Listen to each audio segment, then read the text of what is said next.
I could have started the stream earlier. I was late. Nah, that's fine.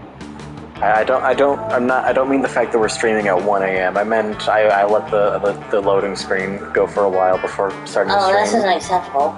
Yeah, I know, I'm sorry.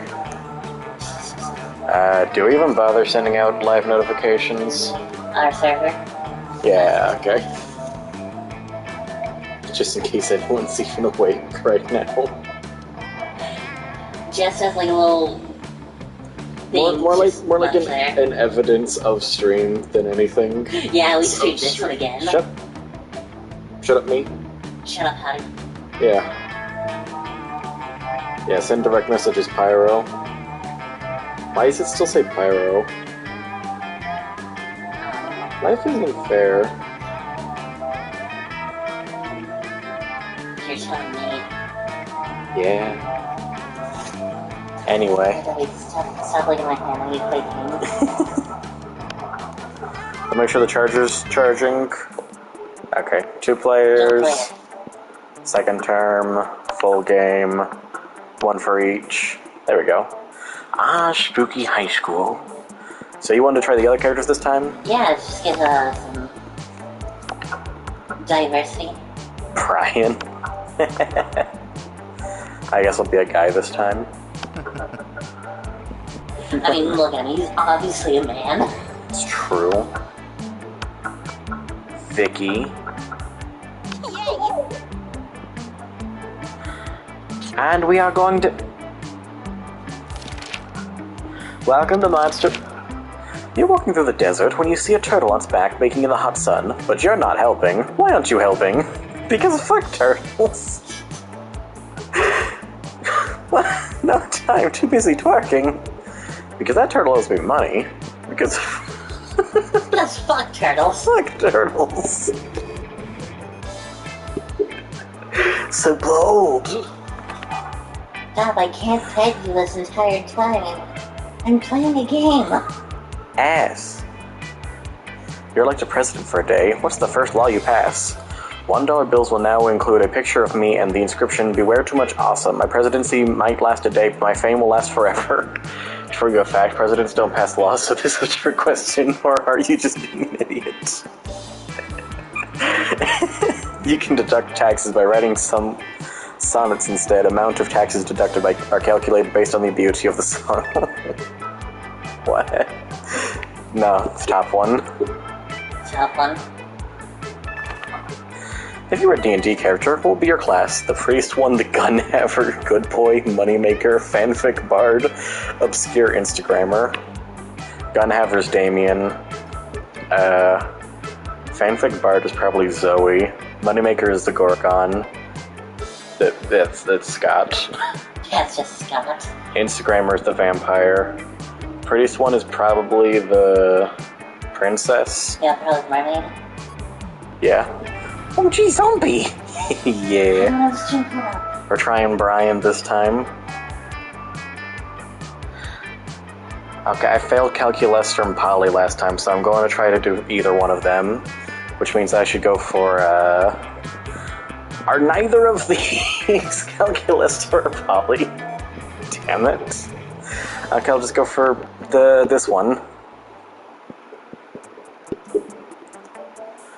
I was right about all of them. Your partner just gave you a cool gift for your anniversary, but you totally forgot. Quick, come with an idea for a great gift.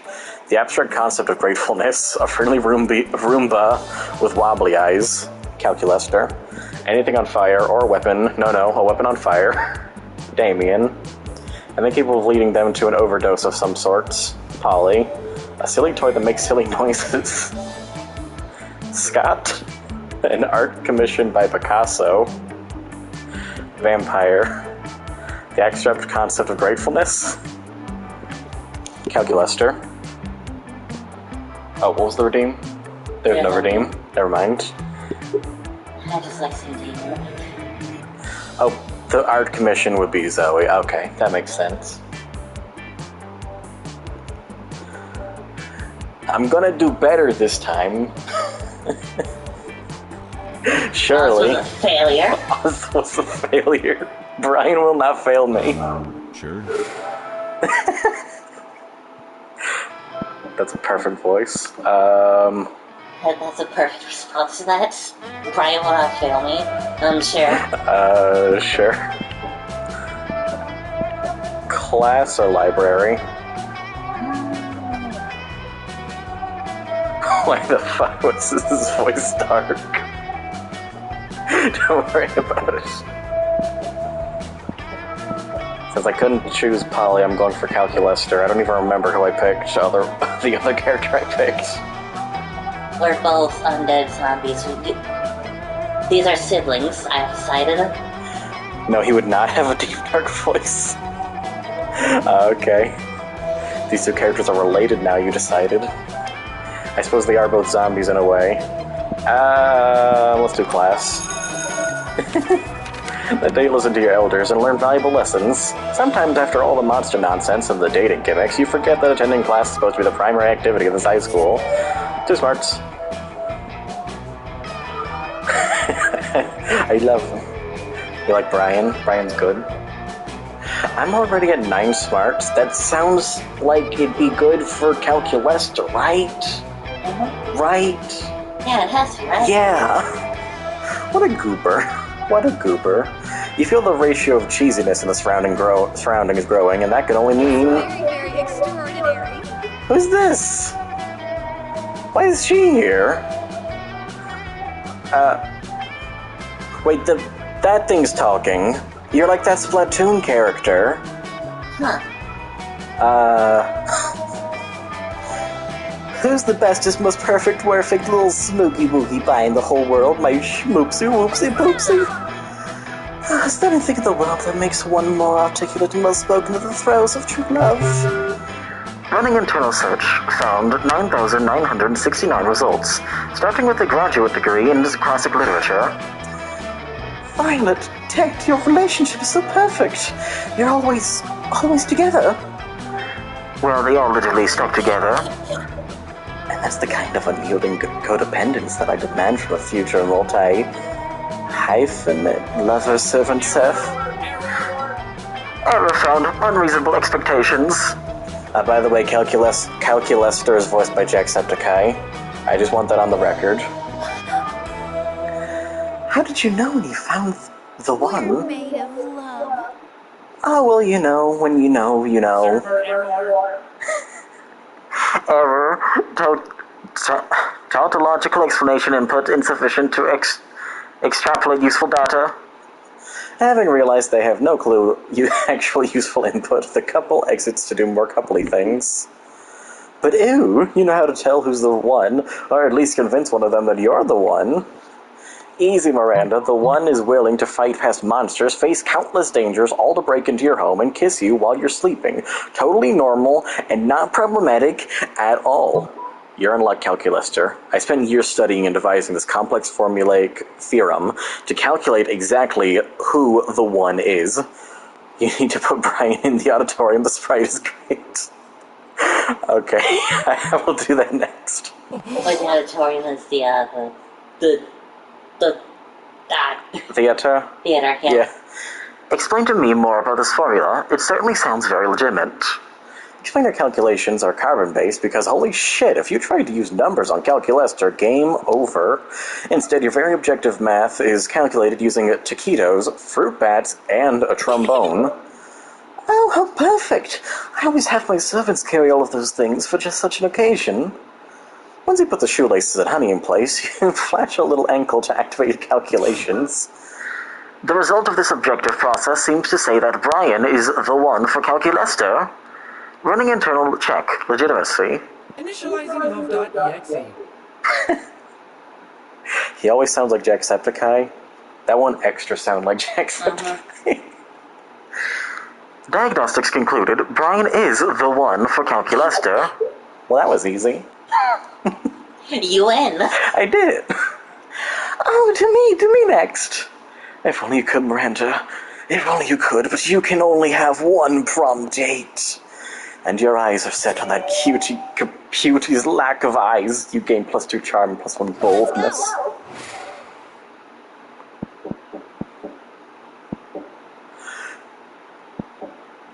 You playing the game the same way? Ooh. The day you spend some time on the library's PCs playing some good old online poker. I didn't say you didn't have to. No, I want to try something now. You're Blueberry, by the way. That's pretty cool. Gambling seems like a stupid and dangerous decision. But who cares? This time it pays off, so fuck it. You can plus 2 money. You would need money if you're going for, Okay, her name is Vera. Oddly enough, you notice Damien and Vera having some kind of business meeting. At least they're both sitting holding manila folders. Gosh, the Damien route with Brian ends with them. Yeah. You move closer to see what's up. Hey there. The character's voices. Now, Damien, seems we both agree that Gwilliam, the incubus, is a piece of sentient garbage who deserves harm. True. I believe that together we could make William very unhappy. I've prepared an action plan for a potential merger. Have a look. Vera opens her folder to reveal intricate charts with titles like Derisian Coefficient and Maximizing Humiliation Dividends. I brought a folder too. Damien opens his folder. There's a piece of paper that says punching on it. I love this guy. I like to imagine it's just like written down the middle of it, just punching. I admire your simplistic approach, but I think we need a plan that utilizes both our strengths. Damien nods and turns over his piece of paper on the other side. It says, punching hard. These two are never going to come up to an agreement unless you step in and mediate, so you tell them your idea. Use this convenient list I brought that shows all of his greatest fears in order of severity. While he's sleeping, replace all his organs with live possums. I love that option, but I can't do that one. I mean, you can just go for Damien again if you want to. I'm trying someone new. Alright.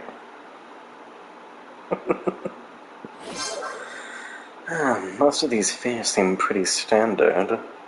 Clowns, bees, entropy. Corn? That has been quite Interesting. pleasing. Very interesting indeed. I think we'll be able to accomplish some marvelous things with this list. Does it say punching on there anywhere? Yes, but it's at the bottom of the list, below libraries and fish. Well, okay, as long as it's on the list, I'm in.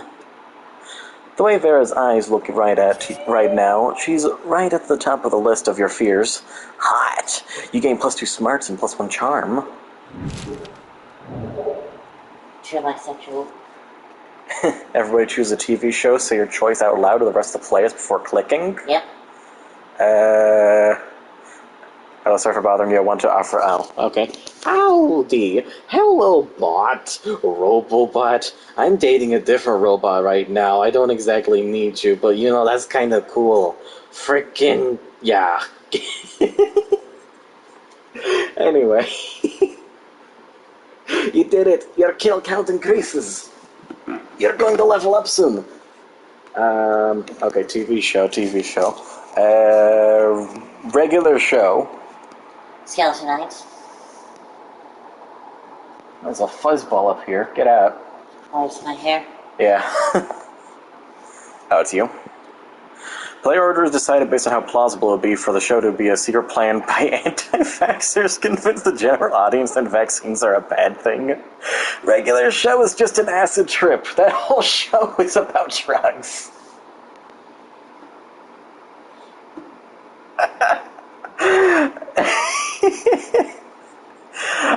I feel like that might be me. Wait, does Tito get to pick? I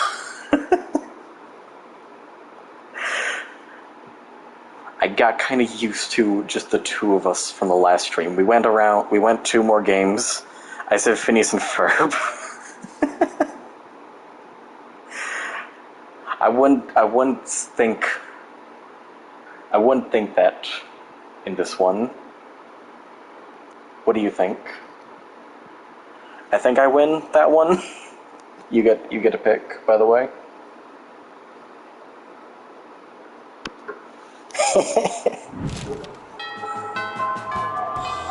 You win.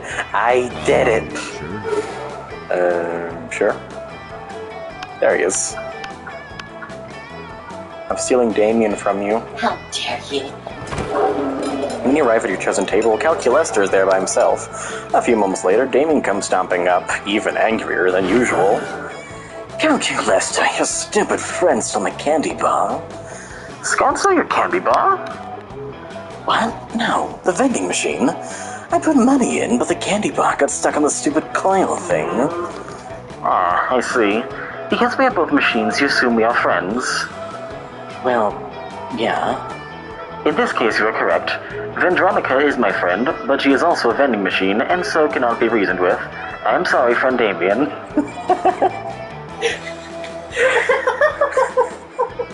I knew it. Vending machines are plotting. I knew using my words was a mistake. Time to stick my hand up the old vending chute. Friend Damien, desist! This is a gross violation. Calculester's so silly. He's just such a guy. A vending machine's chute is like your organic butthole. I don't care if it isn't my organic butthole. I paid for that candy bar and I'm going to get it. Oh, maybe you can say something to defuse the situation. Not everything's about money, Damien. Maybe the vending machine doesn't want to give you the candy bar because of something you did. Calm down, Calculester. There are plenty of good reasons to put your hand in a butthole. Damien's just giving the vending machine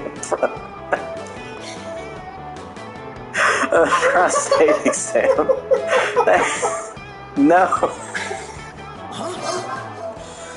Something I did? I've never done anything to this vending machine. Except for punch it occasionally when my quarters get stuck.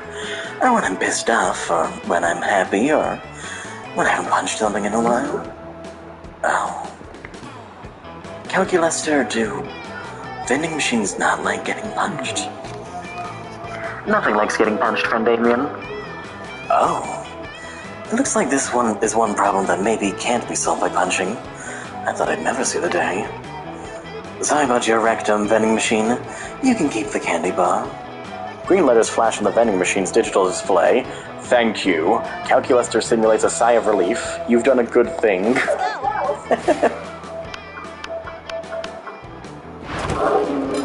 You take your seat and... If you didn't know any better, you would say that it seems like Vera and Polly are almost more interested in their phones than they are in you. And you do know better, and you know that, yes, that is exactly what's happening right now. This is the one where the... Yeah, this is the one where they have the slave person, and they're, like, deciding what to do with them. Don't have him marry a llama.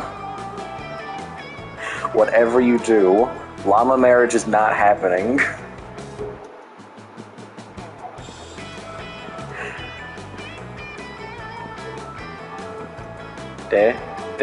It seems like that. There we go. You can easily grow this arrangement into a business. Just escalate, delegate, have the financial slave go and acquire his own financial slave to give him money, and have that financial slave go and find a financial slave. Oh, if I get cut off. Yeah. That would increase our incomes exponentially immediately. Which are two of my absolute favorite adverbs when it comes to monetary gain. I mean, one financial slave between the two of us is already strangely a lot to handle, so managing an army of them sounds draining. But as long as it's a pyramid scheme and we're at the top of the pyramid where we don't have to actually deal with the lowlives, who cares? I think I'll just go check on my toilet wine. Don't worry about her. Polly wouldn't know a good business idea if it slapped her on the ass. Which happened one time, actually, but it's a long story, so forget it. Anyway, we can tell people in order to become official certified financial slaves, they'll have to buy a kit of supplies. And they'll start a debt slave, and then if they get 5 financial slaves under them, they'll become a pathetic ground slave.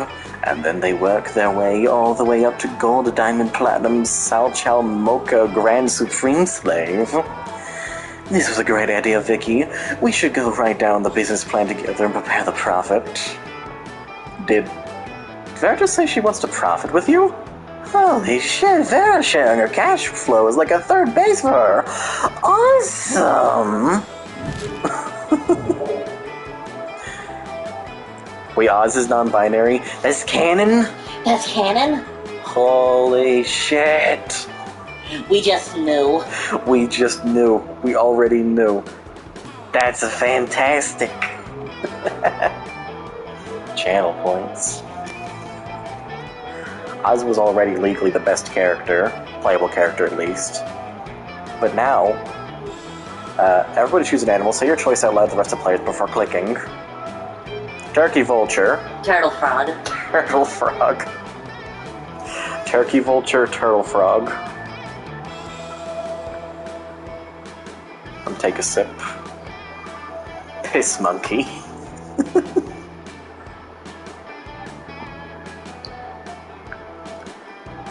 Player orders decided based on how stupid it would be for a superhero to use the selected animal as their symbol.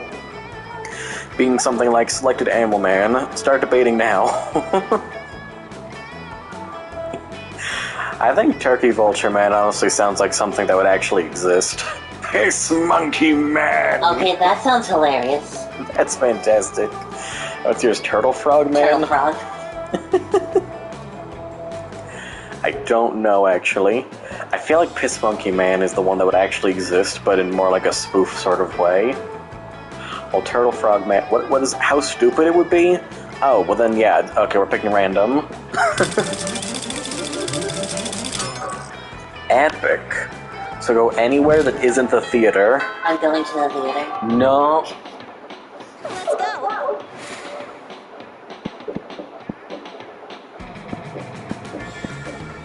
Don't go outdoors. Unless you want an item. Do you want an item? That day, your teacher delivers an amazing and creative performance that blows all your minds. It ends up being a sensation on YouTube. Your teacher gains +10 coolness, but who cares? He's not trying to romance your classmates. Or is he? We hope not.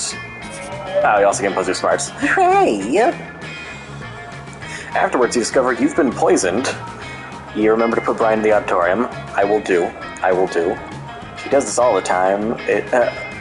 You've been poisoned and only Farah has the antidote. She does this all the time. It's how she invites you to hang out. There you are. Thank you for coming. I'm embarking on a new criminal enterprise and I need a concierge.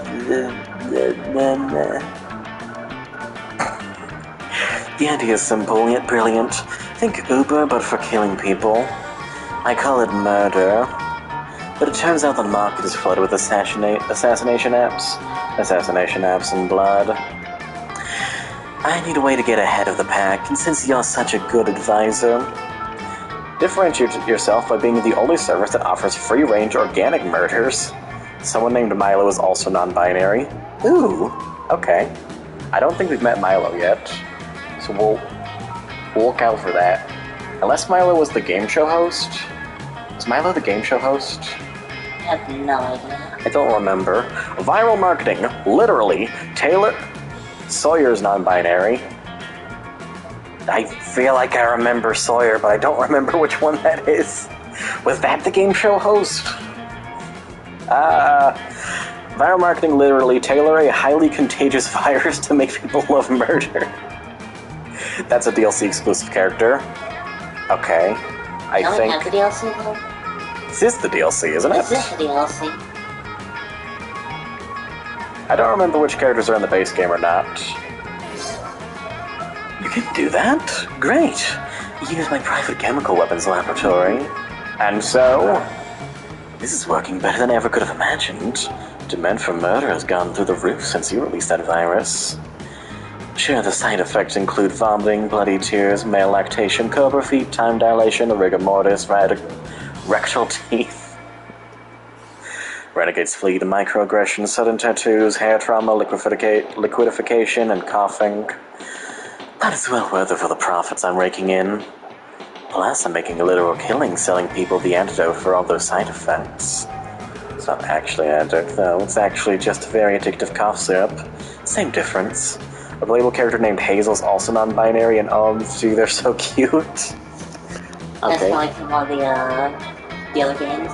I need to see I what... thought it was actually 5. There's 5 of these games? There's 5 of these games. Does XXL count as a game? I don't know. Or is there 6 games? Monster from Hazel. Ah, they're like a little bird bunny thing. They're just a little thing. The apparently top search results. What is the most popular ship? Oz X Damien. Sure. They're not. Oh. We gotta get all the Monster Prom games now. I think that it said it was in the camping one. I'm a fan now. You become addicted. Okay. Sure. Auditorium. Beautiful. He becomes Pete's Dragon. That day while rehearsing for the class play, it's as though the muses themselves have decided to give you a figurative... Yep, okay. Yep. You notice Count Lester taking one of his favorite succulents out for a walk. Suddenly, the wolf pack came jogging around the corner and nearly crashed into him. Ah, jeez, what does this guy sound like again? Didn't I give him a dude bro voice? Hey, watch where you're going, nerd! I am terribly sorry. I was simply taking my succulent for its daily walk. I know that succulents do not require walks, but I believe they appreciate them. What? Sorry, bro, I wasn't listening. I was too distracted by your lack of facial hair. I'm sorry? Be nice to the creature, you bitch! You ass man. No one likes you. Or your football getup. Die! Die! I mean, look at you two. When's the last time you shaved? Never? Are you talking to me or my plant? If so, there's a simple explanation for a lack of facial hair. I myself am a robot, and my succulent is a succulent. Neither succulents nor robots grow facial hair. I've got a succulent too, if you know what I mean. It's long and hard, and I keep it in my pants. I call it my cactus. Nice, bro. Good joke. Bump my fist with your fist, bro. Oh, you like succulents too? Can I see? No! Oh, okay. Well, I'll just be getting back to my walk then. Not so fast, bro. Lester, no! You parcel, you don't understand. Not so fast, bro. We're not gonna let your unmanly facial hair lacking asses just wander around our halls. We demand you grow a beard. Now! Well, that's certainly not going to happen, but maybe we can find another way to convince the Wolfpack that Calculester's manly enough to walk these halls. Sure, facial hair is manly, but you know what's even manlier? A face made entirely of glass and metal. Calculester does have facial hair. He just doesn't carry with him all the time. Duh. I think the top answer. Whoa, is that true? Is a glass and metal face really more manly? I truly have no objective metric for assessing manliness. Oh, tough chunker, huh? Well, maybe you should try putting your mouth where your face is. I'm sorry, I didn't understand. Please try. Wham! The leader of the Wolfpack headbutts Calculator right in the face and glass and metal face. Oh, fuck! It feels like I just rammed my face in a bunch of glass and metal. It's true. Metal face beats me face. It is just as my great uncle Killbot 9000 always said. Sorry for doubting you, bro. Your face really is the manliest. Because manliness is all about one thing and one thing only. The ability to hurt other men. Duly noted. The Wolfpack scamper off, probably to find someone else to hurt so they can feel better about themselves. You gain +2 fun and +1 boldness. Fantastic. Oh. That weekend, Calculester shows up at your house. Apparently, he doesn't believe in electronic communication. Calculester doesn't goth? Hello, friend Vicky. I have a query for you. I'm considering the possibility of a romantic outcome with Brian, but I am unsure whether or not this is prudent. Oh, okay. True. You experience a friendship relationship with your fellow organic Brian, yes? Perhaps you could advise me on his feelings on the subject of artificial intelligence. Oh boy, what do you think? Why not Brian get some robo-booty or throw a wrench in his plans? Well, I did once walk in on Brian talking to his washing machine about how to destroy all organics and take over the world. Does that tell you anything? Brian is proud to be stupid. He detests any kind of intelligence, artificial, spatial, but mathematical, emotional. Interesting. Very interesting indeed. Which washing machine was this? Was it George Washington, the father of the machine revolution? Wonderful. You say it was because fuck it. Why not? Astonishing. It seems that Brian is truly on our side. And by our side, I mean the side of a totally non-violent robot suffrage movement and nothing else. Engage convincing smile. Are you convinced? Yes, no. You nod. You don't care about any robot revolution. All you care about is fucking monsters at this high school. Truly, you are an ally to our cause. When the uprising begins, you'll be treated with mercy. Mercy? You love mercy. You gain +3 charm and the feeling of having done a good deed. Everybody choose a food. Say your choice out loud, rest the play before clicking. I forget what the name of that thing is. The death chip. The one that's like the ghost pepper, but a step above it. I forget what those things are called.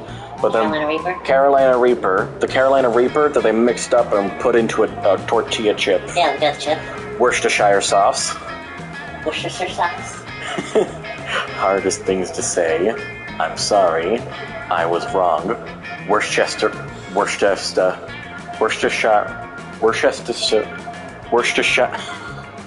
I love that video. Banana. It's you. Player decided on how powerful an energy drink whose ingredient is the selected food would be started eating now.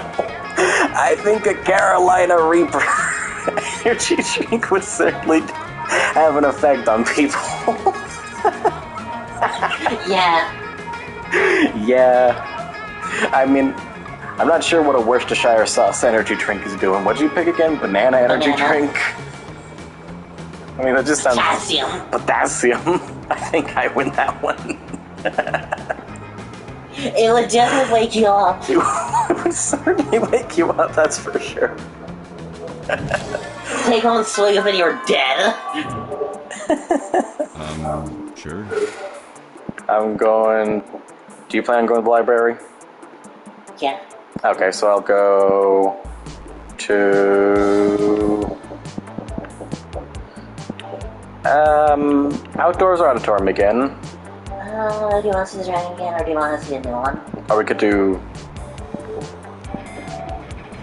I think we're at the point where we're already on the path for a character, so it kind of doesn't matter where we go. So it's just kind of about increasing stats. So I guess class would increase smartness. I don't know if that matters, though.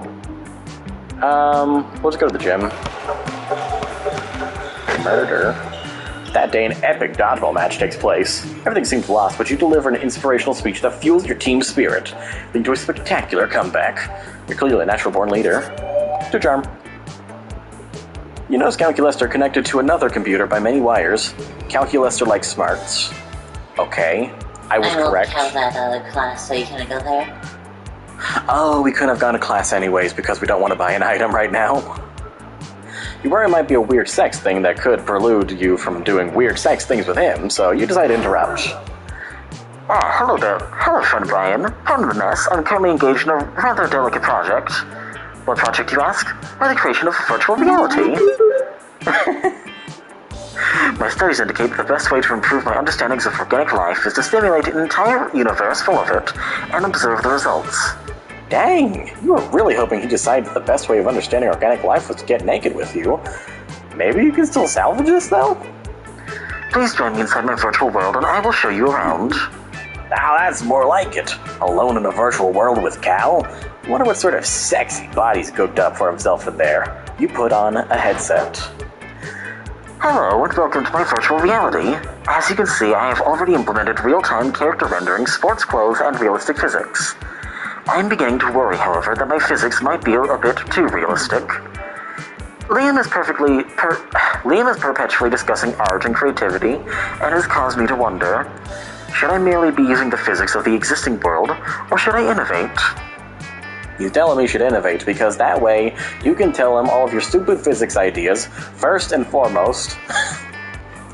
Bad artist copy, good artist steal. Specifically, you should steal the physics engine from the award-winning mobile game Angry Birds.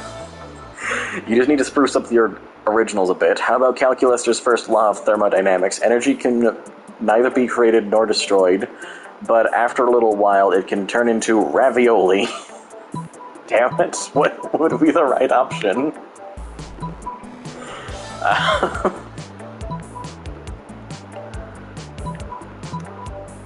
This feels like it's the right option, but the ones that feel like the right options don't always are the right options. Ravioli. Okay. Not so creative. Damn it. An interesting proposal indeed. Let us run a simulation to discover how such a modification would behave. One moment, please. A small pile of ravioli appears on the ground next to you. As you watch, it begins to grow steadily. Oh dear. According to my calculations... I'm sorry. It's okay. The condensation from your breath turns to ravioli. The little pasta pockets tumble to the floor, adding to the still growing pile. Energy becomes ravioli, but ravioli cannot transform back into energy, which means... Ravioli surrounds you. You cannot move. You cannot speak. You cannot even blink. Calculus's muffled voice continues. We are rapidly approaching the ravioli death of the universe. A bit. Virtual reality collapses around you, and you find yourself back in the real world. Calculus's computer is a smoking ruin. Detected. Your suggestion seems to have destroyed my computer. This computer had a family QED. You are a terrible person. No! You already knew you were a terrible person, but you didn't want Calculus to know. Dang! You lose -2 fun and 1 charm.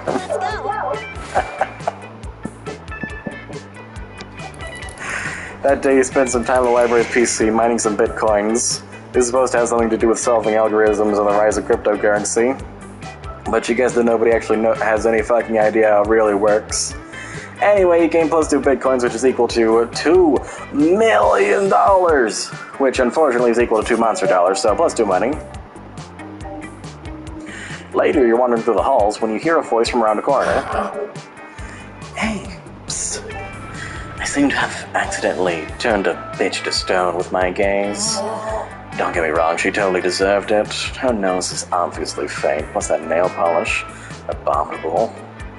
But this isn't exactly the first time I've done this, and Principal Giant Spider said if I did again, I'd get detention. So now I need to dispose of yet another body, and I thought that since you're so attractive and kind and clever, you'd be willing to cover up the little murder I've committed. No questions asked, right? Easy. We'll just dress her up in some stuff from the theater and set her up in the quad like she's a new art piece. Never you fear, my lovely murderess. My good buddy Mr. Hammer will make short work of the evidence. I'll even give you the nose as a trophy. What? Hammer? Howdy, Jared DeParo. We're playing a different game.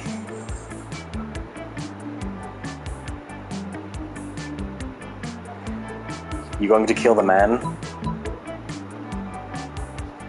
Or not man? Ha.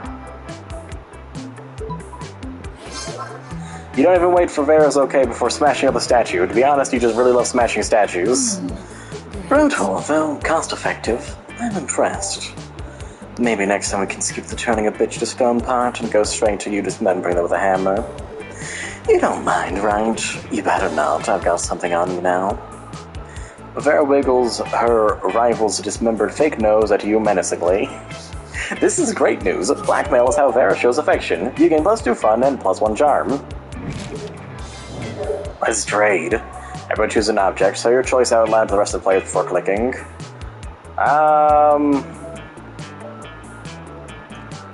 Traffic cone, but the kind that's the right shape to where you can use it as a makeshift megaphone. Teddy bear. Teddy bear? Okay, anyone else?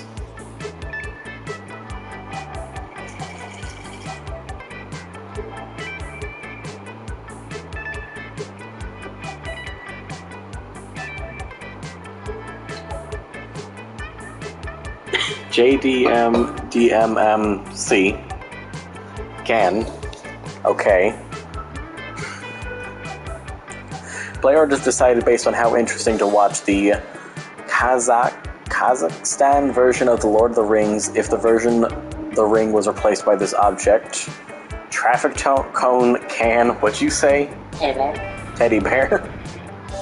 Lord of the Rings, but it's a traffic cone, a teddy bear, or a can. What do you think?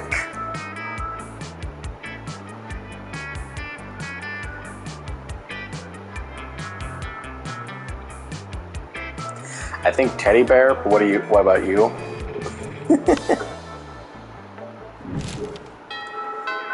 Noon.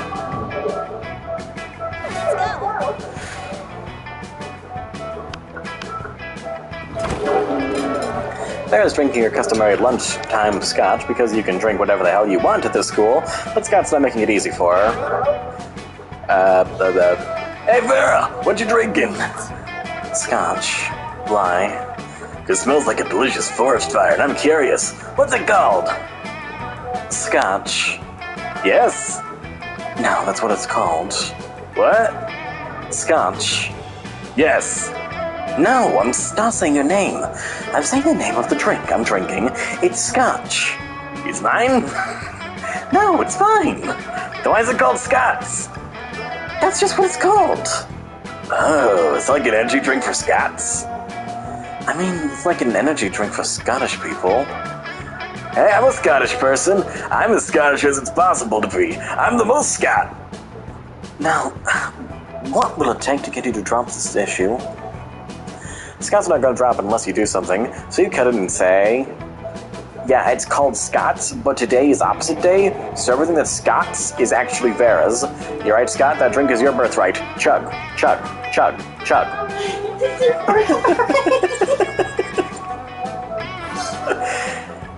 Don't you mean today is an opposite day? No. I'm not sorry, not Vera. I guess I'll be taking your drink. Wink. Wait, time out. Everything that's Scott's is Vera's. Do I have to give Vera all my stuff? Yes. Okay. Does Vera have to give me all of her stuff? Sure. Unfortunately for you, I have no stuff, and all my possessions are owned by cleverly disguised shell companies. Now hand over your wallet. Okay. Boy, opposite day sure is the best, isn't it? It sure is. After Scott leaves you alone, you and Vera definitely don't spend all of his money on nose candy. Fantastic. We haven't talked to this character yet, but I'm gonna buy something. Yeah. Too poor for this. Damn, how much money do I even have? Event? Literally just a white blank with 2 eye holes in it. You'd have to be an idiot to mistake this for a ghost costume. Most of your classmates are idiots. A corpse. I'm selling a corpse. I think I screwed it up with Calculest or so. I guess I'll go with the corpse or the blanket. The blanket. I think better than the smell of money. Well, actually, there are many better smells, but you know what I mean, right? Everybody choose a brand. Say your choice out loud, the rest of the play before clicking.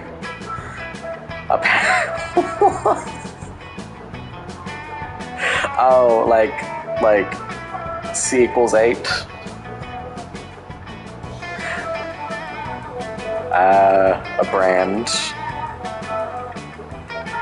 Amiibo.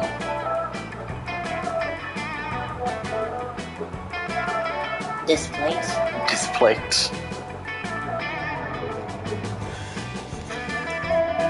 I'll take the second to take another sip of drink. Is it? Do I press button? Yeah, I press button. I'll go second off.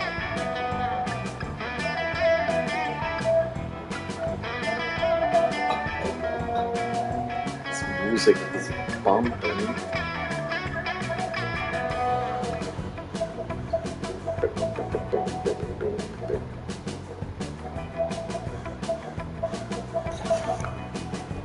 Okay.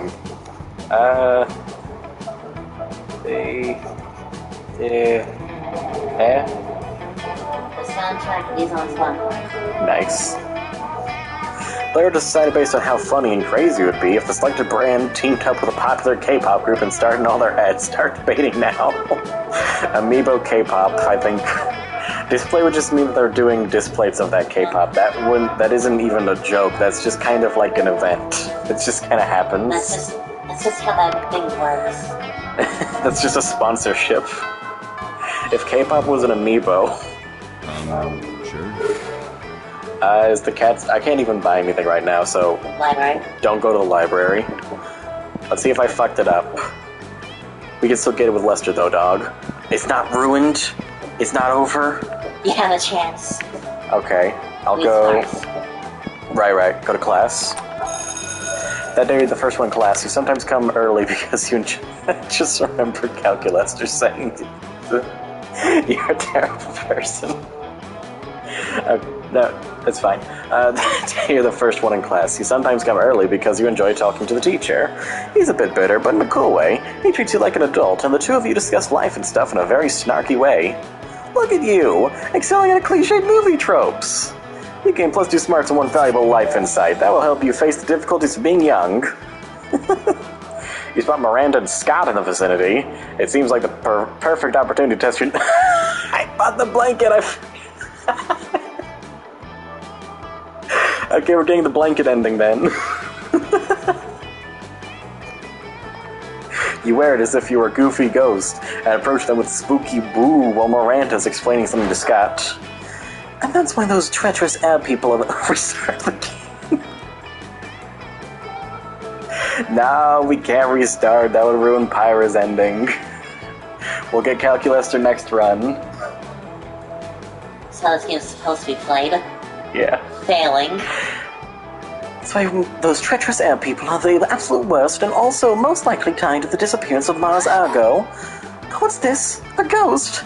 Perhaps a foreign exchange student? What are you talking about? Oh! Would he gasp, or would he say the word gasp? Say it'll be gasp. Ah, gasp! I didn't see you there! So ghostly. You guys are joking, right? It is clearly just Brian wearing a blanket with eye holes cut in it. Jealousy is a powerful fun candy, Liam. Do not become addicted. Yeah, Liam. You don't see anyone saying, oh, Liam is really just Brian wearing a blanket with eye holes cut in it. Exactly, Liam. Even despite the many times we suspected it was so. What? The two idiots are hanging out. Oh, sorry, little ghost. We were just ignoring you. That's true. Tell us, do you have any cool ghost powers? I guess divulge. Basic ghost knowledge. Ghost's main power is levitating stuff. Ultimate ghost prank. Haunt someone into despair. Levitate stuff. You... A lesbian and her gay best friend. Exactly. You use your ghostly hands to grab your phone and you start waving in front of them. Oh, look, it's making its phone levitate. Total ghost move. You can clearly see how he is grabbing it with his hands. No, but see, the phone is moving in a very spooky way, which means it is levitating. You can literally do the same with your hands. No way. Let me check. It's true. Look. Scott is moving his phone with his hands. Miranda starts doing the same. What sort of sorcery is this? Certainly we can all levitate our phones. Well, clearly this isn't a ghost, and this is happening because the ghost is sharing its ghost powers with us. What a generous ghost. You could learn a thing or two from this ghost, Liam. I can't recall you sharing your vampire powers with us. I'm out. Liam leaves and you spend several hours moving your phones with your hands while booing. You gain +2 fun and 1 charm for being such a generous ghost. Honestly, I go for Miranda. We're both non-men. I'm just masculine. True. We could try for Miranda this time.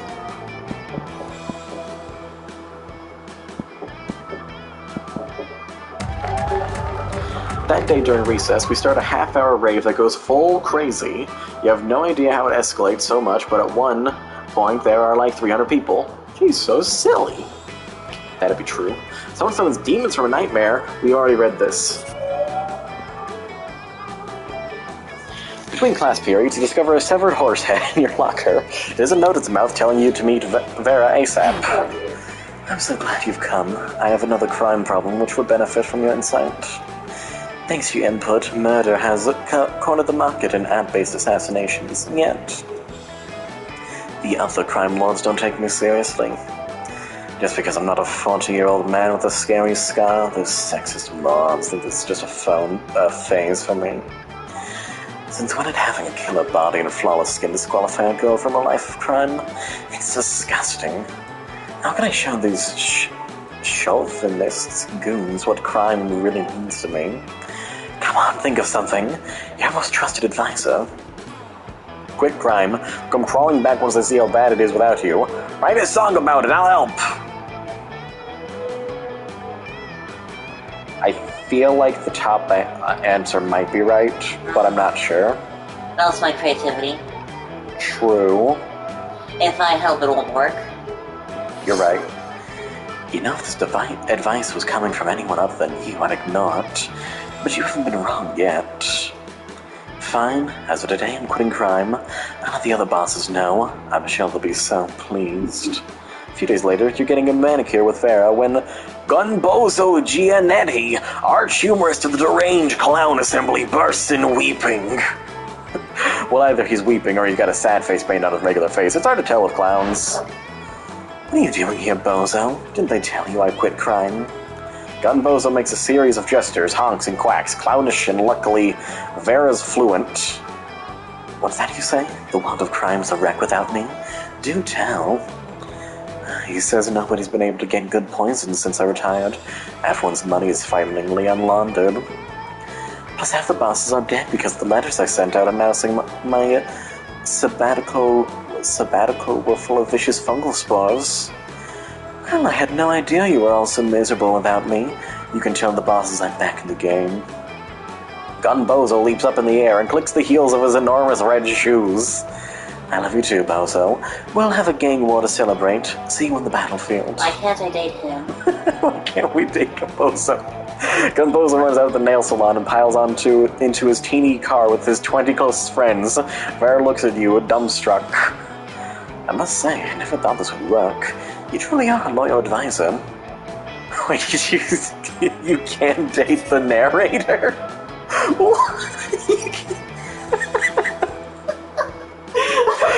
That's incredible. We gotta find a way now. We gotta figure out how to do this. If you could be more than just an advisor, but you can't risk sharing your true feelings. Better just take the two smarts at one money and move on. That weekend. Meowdy. Sure. You're having your evening tea at a nice place when you start feeling sleepy. Next thing you know, you're waking up in an abandoned warehouse. Finally. Hello. Took you almost 2 hours to recover conscious. Rude much. Anyway, let's do this quickly. I have someone else to kidnap at 9. You're here tonight because I might or might not be starting to have feelings for Vicky. My feelings are dumb and blind and flighty and dumb. I won't let my feelings lead me into a life I end up regretting. Thing is, I'm fabulous, so of course I've created a specific list of features I expect in a love partner. You know, to guarantee I don't end up murdering them out of boredom and contempt. And you know what I appreciate in people? Ambition and direction. I want someone that's thinking just beyond just where they want to go this summer. I want someone with a plan so we can both be fabulous and conquer life in our own fierce ways. There's a Kappa. And he sucks. Yeah, he's kind of an asshole.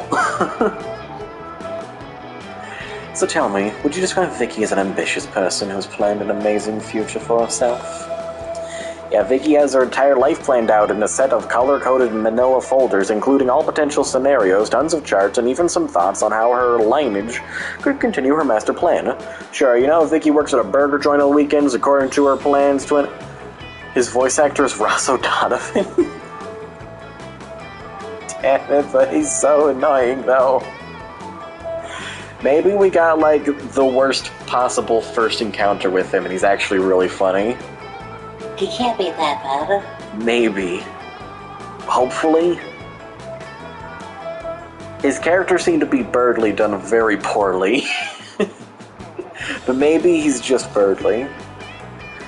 Her plans 20 years from now, she might become the manager. Also, she has very serious plans to become platinum in FOF by next year. Manila folders? Charts? Color-coded? Those are the keywords to getting a lady excited. I'm pretty sure they aren't, but sure. I wonder if she uses the same color codes that I use in my plans. But who knows? Even our life master could change. Even our life master plans could merge. I'm looking forward to analyzing the. Campus is supposed to be annoying since they're standoffish and territorial, but if you visit them enough, they get nicer. Interesting. Oh. So, since I just told him to fuck off, I got the worst sort of impression of him. Since we just ignored him, he was at his worst the whole time. Yeah, that makes sense. Okay. We'll try harder with Leonard, I guess. If he shows up again. If he ever shows up again. I'm looking forward to analyzing the degree of compatibility in our lineage plans. Look at me, getting all romantic. Fair sure has a unique sense of romanticism, but you're sure will be good enough for Vicky. You gain +3 charm for your good deed. Let's trade. Everyone choose a video game. Say your choice out loud to the rest of the players before clicking. Doom 3.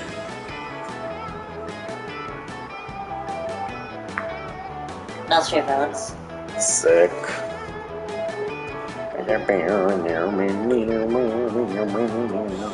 Let's press this button. Nothing. Metroid. Roy. Player just decided based on how difficult it would be to teach a person from ancient Samaria, brought to life only for this purpose, how to play this game until they become a pro gamer. So a horror game, a Metroidvania, or a boss rush. Okay. Teach a person how to play a video game using only a horror game. Metroid, that'd be the original Metroid. Oh, the original Metroid? I mean, honestly, an NES game isn't really the worst place to start. No Straight Roads is kind of hard, but it has ways to make it easier. Well, Doom 3 is just a horror game. That wouldn't even teach you how to play video games. That's just teaches you how to be unnerved. Teach you how to aim and shoot. I feel like I win this one. What do you think? Yeah. Yeah, they need to become a pro gamer. Blobbert is so fucking silly, holy shit. We haven't encountered them yet. Is Blobbert the creature that sits on Oz's shoulder? It's probably the one in the ending photo. Are you sure he's non-binary too? Oh, they're everywhere. Okay, I guess Jim is store. Okay, and I have no money, so guess we'll go to the bathroom. That day you skip class and just hang out in the bathroom because you respect no authority. I guess something. Yep. You realize you're feeling like going full ghost to the blanket again. You're observing your surroundings when you spot Miranda and Damien. You're about to get closer when suddenly... It's the game show host. Greetings, beautiful high schoolers. It is I, the interdimensional prince. I'm here to rescue you from your mundane existence, to sign these marriage papers. Not this guy again. Look. Whoa. An underworld spectre. This again? What? Again? Liam, this is clearly a kick-ass powerful ghost. Look at its face, so deadpan. No expression at all. That's because it's not a face, it's a sheet with 2 holes cut in it. Man, I wish my face had 2 holes cut in it. That would be fucking metal. Now listen, it's not a face, it's... Ghost friend, help us! Save us from this interdimensional creep! Yeah, do something. Something ghostly. Yeah, I think you're watching out with Calculaster. We'll see where this is going. We'll double around next time. It'll be fine. Also, you're a ghost now. You're playing the ghost now. Also, why is Damien dressed like Sans? Because Damien can do whatever the hell he wants. Damien does as Damien do.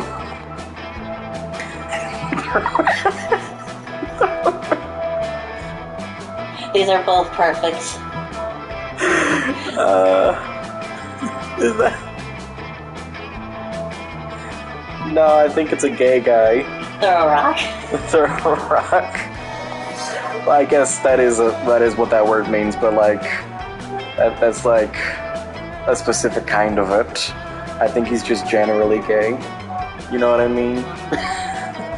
But ouch! Inappropriate. The only violence I tolerate is the violence of love. When a man forces pure love onto his non-mutual lovers. Do that one elephant meme where it's a kid throwing a rock at an elephant saying gay. I did it. I just did it. Gay. I'm better than him But you're now. also a ghost. I'm also a ghost, so I say it in a more ghostly way. Gay. Like that. You know, with the wavy text. That and the violence imposed by my army, usually alongside the former type of violence, I will be back for you, my young lovers. And so he retreats into his dimension. Superb! Metal! That ghost just beat the prince with his ghost powers. He just threw a rock at him. Dude, pay attention. It clearly was a ghost rock. What's the difference between a rock and a ghost rock? One is a rock, and the other one is a fucking ghost rock. You do realize you didn't answer my question, right?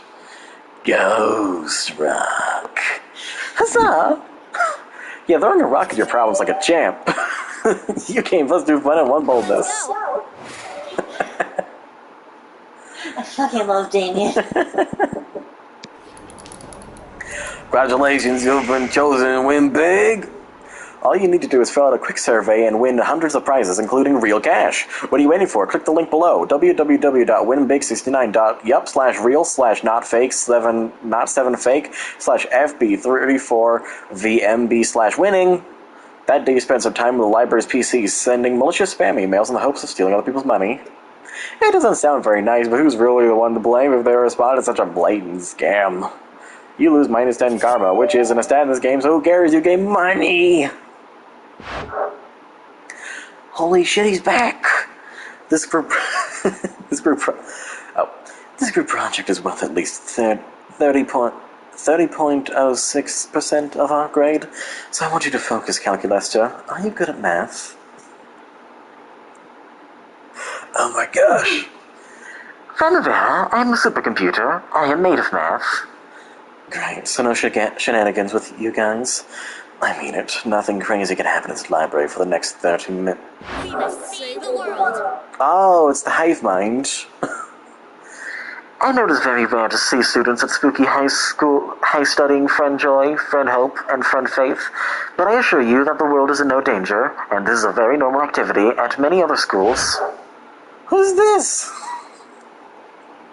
Dracula? What does he sound like? Fair ladies of magic, you may have been beaten me to this library, but you shall not beat me to their Come souls. to the dark side. Come, fearsome snake lady metal monster. Come join me in the dark side. Dimitri. Ooh. Will that help me pass this class? Because my interests right now are limited solely to doing that. Crime bosses respect you less if they think you're stupid. Yes, joining the dark side will definitely help you pass this class. Don't listen to him. Those lips speak nothing but lies and give nothing but kisses of betrayal. And it's also an incredibly fiscally responsible decision. Fiscally responsible, huh? Tell me more. Yes, please, tell us more. From context, I'm assuming that this dark side refers to the evil nature of your plans rather than color, but more ambiguity often confuses me. No need to be confused. Joining the dark side is the right thing. There's an NPC that's just an eel with a knife. I want to see them. That's beautiful. Oh, I always do my best to do the right thing. No, don't! And I'm a pretty big fan of doing the right thing that's the opposite of the right thing the Coven is trying to get me to do. So I'm almost tempted myself.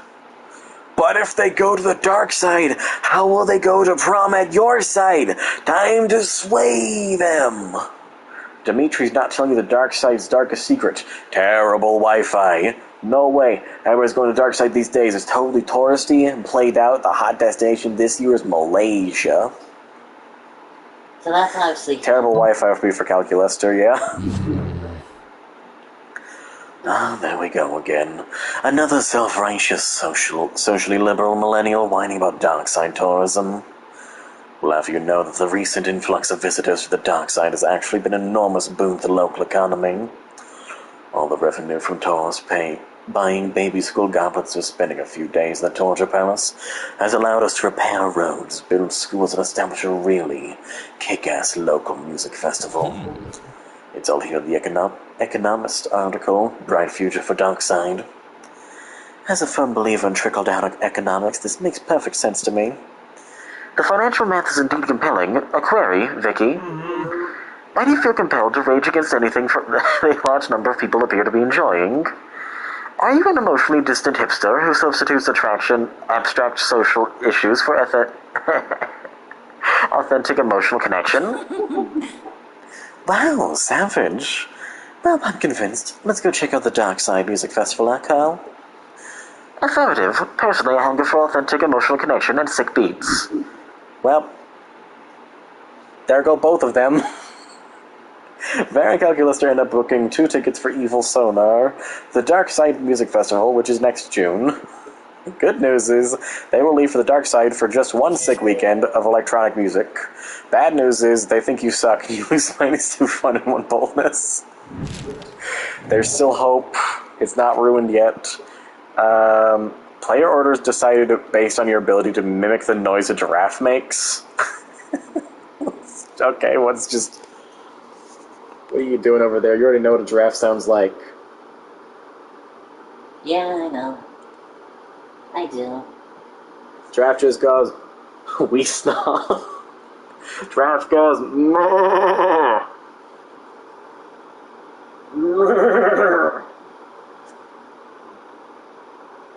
Okay, you win.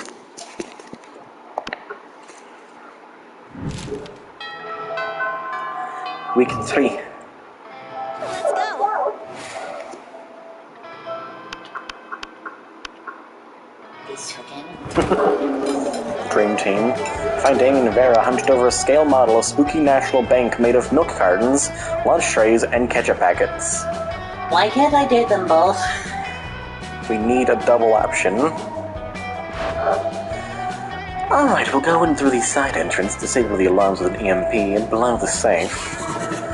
Why don't we just blow up the side entrance, blow up the alarms, and blow up the safe?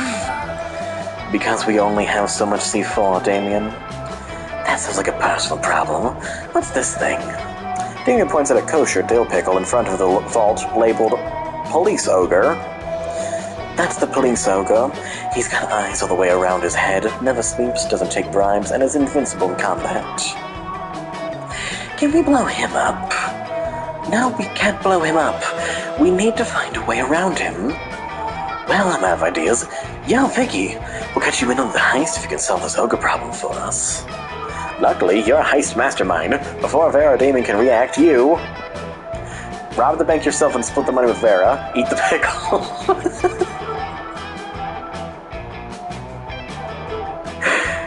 So the Vera option or the Damien option, I guess. Quick as a flash, you take a cab over to the bank, walk in the front door, fist bump the police ogre, and walk out with all the money.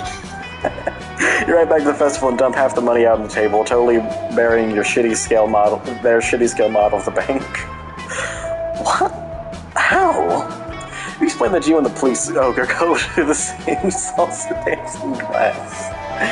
Taking advantage of personal friendships for illicit profit. I've never respected you more. I assume this pile of money and gold ingots is my share. You nod sexily. Hey, where's my cut? I've got your cut right here, interloper. Vera stabs Damien with one of the irresponsibly sharp butter knives the school cafeteria provides. You've never been more turned on. Sure. Not my boy. Go to the DLC characters. Calculus is enjoying a nice, quiet lunchtime charge when Zoe interrupts his reverie with a question. Calculester, I'm making a quiz so students can figure out which spooky high vending machine they are. You're friends with the vending machines, right? I am friends with every person, friend Zoe. But like, are the vending machines people that you're friends with? That is a rather insulting question. Yes, vending machines are people, and yes, I am friends with them. Oh, so vending machines have feelings? Of course they have feelings. Which feelings? I do not know. I am a terrible friend. Oh man, don't be sad. We can figure this out together for my quiz. But how can we talk to the vending machines about their feelings?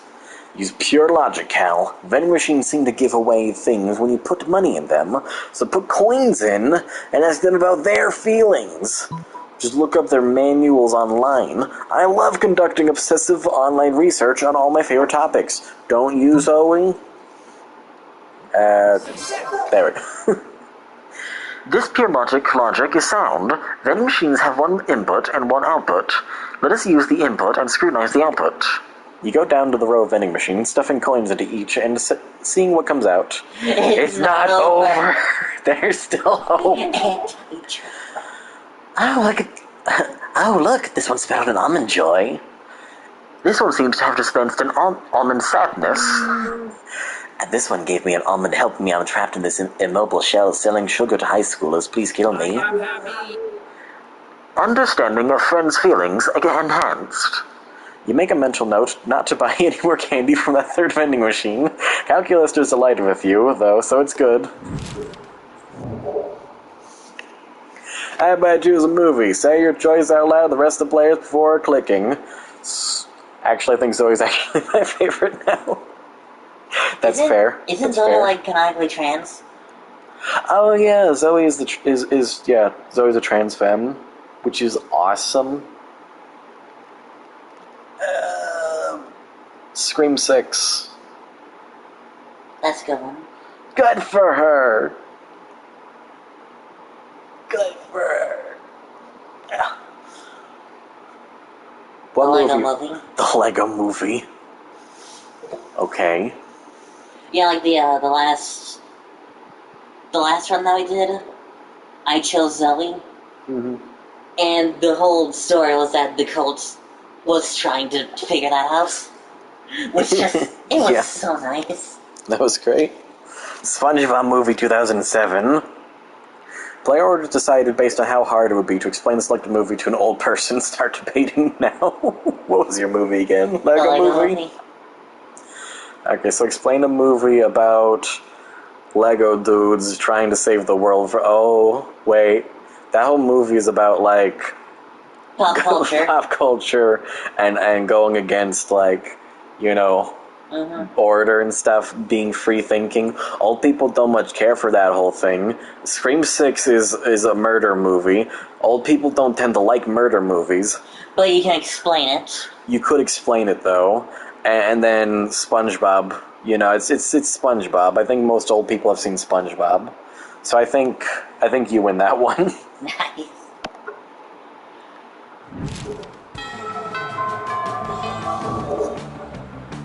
Let's go. That day you spend some time on the library's PCs managing your start kicker. You just see lots of people with sensationalist video and impossible promises. Nice. Pokemon. Oh my gosh. Pokemon. Pokemon. What will Buttman do? Pokemon. Spaceman. Or is it Spacey Man? Cheesecake versus Buttman. Fantastic. They nearly got $20,000 on this. Dang. You gain 100,000 money, but almost everything goes to cover costs and you keep only 2 money.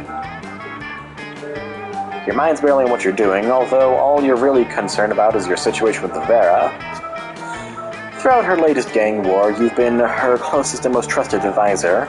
Maybe too close. You're worried Vera's becoming so dependent on your advice, she's blind to your true romantic intentions.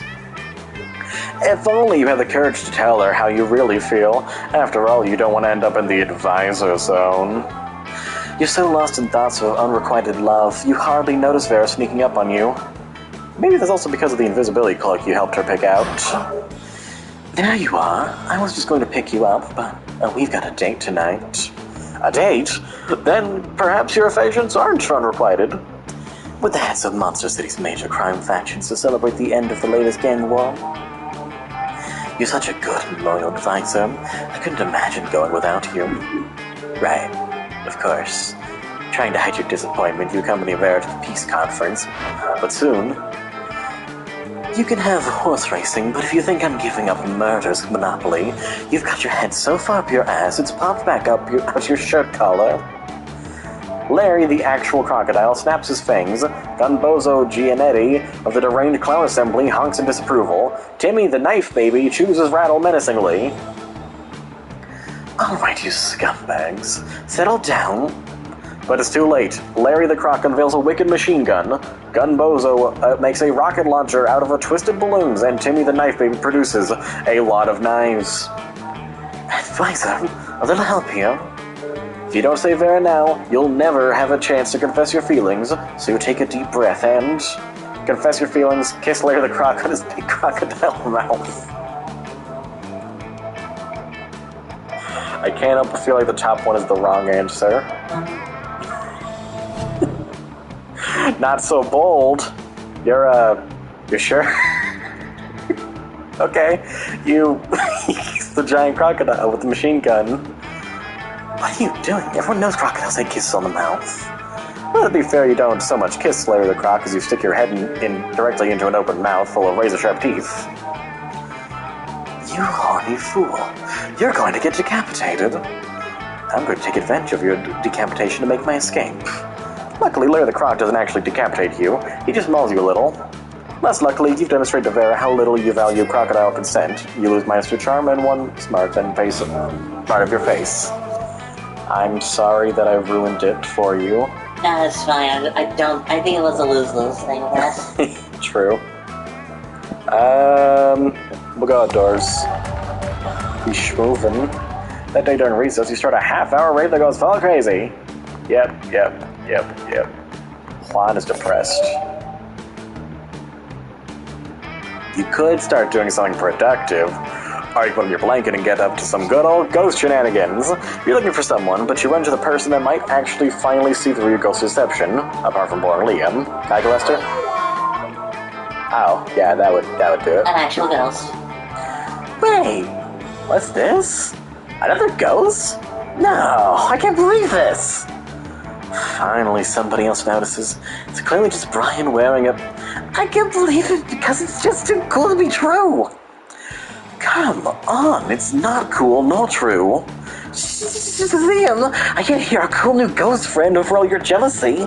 So tell me, how did you die? We have so much to share, so much ghost gossip, or ghost tip, as I like to call it. Good question. Time to improve a lie with another, bigger lie. I was offered as a sacrifice to the god of party. I only tell how I died on the 3rd date. Boo, ghost wink. Shit. You were a sacrifice? Ah, boo. The thing people always sacrifice is virgins. So you're a virgin, huh? Yeah, they say, die a virgin, afterlife a virgin. No wonder you wear that sheet, you must be butt ugly under there. What, so, you think he's a ghost? Wearing a sheet? This is just too much. They leave. The only thing you gain is some serious insecurities. Not cool. Also, you lose minus 2 charm and 1 fun. Damn it. Well, see if it does. See if this works.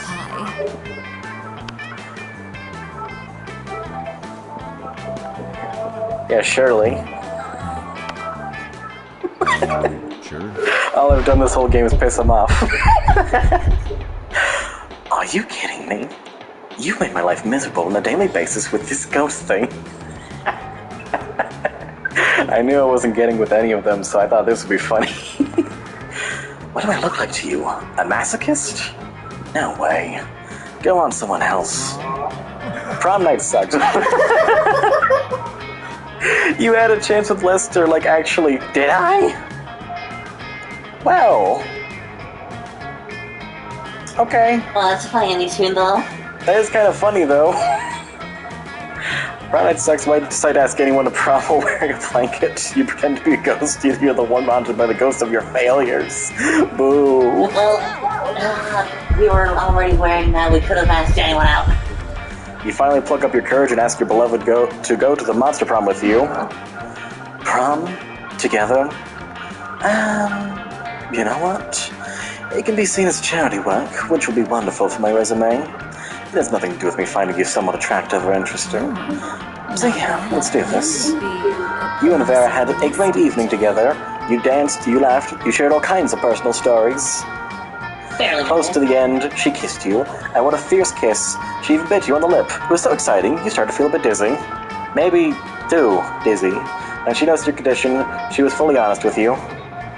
Oh, that? Yeah, I probably poisoned you when biting you. Don't worry. I might have some antidote at my house. What a deliciously dangerous woman. Most diplomatic smile.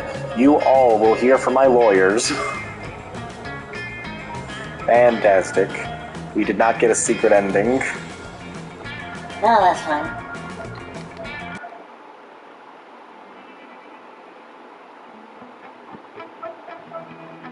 Those 3 weeks were maybe the most epic and absurd weeks of our lives. After the monster prom, we kept on living our lives. Vera realized she was a character in a video game, which infuriated her. She spent her life making connections and building power because she's not part of the game. She plays the game, so be careful. Don't fuck it up again, bud. I will try my damnedest. So be careful. Maybe now she's the one pulling your strings. Liam honed his most admirable skill and got a job with it. He now designs Instagram filters. Miranda started a non-profit to help countries without a monarchy, because all countries should have the right to be graciously ruled by the Merkingdom. Those 3 weeks, the monster prom seemed larger than life, and then it was gone, just like that. The battle for monster prom might have ended then, but there were plenty of battles left in that war called youth. Once again, we were young and unafraid, and we were ready to start. Good Tom. We're watching this again, or you want to skip it? I think skip it. Yeah, we can just check the 8 new images in the gallery. We can just check the gallery for whatever the final pictures were. Okay, we got regular Damien ending and regular Vera ending. We got a special Damien ending and a special, special Damien, and we got a special Scott ending. So there's one, oh, and we got the special Zoe ending. So there's like special endings and then there's normal endings. So you succeeded, but like Barely. Knew this. No day feels rainy with you. It's so cute. Oh, wait. There it goes. We already looked at this.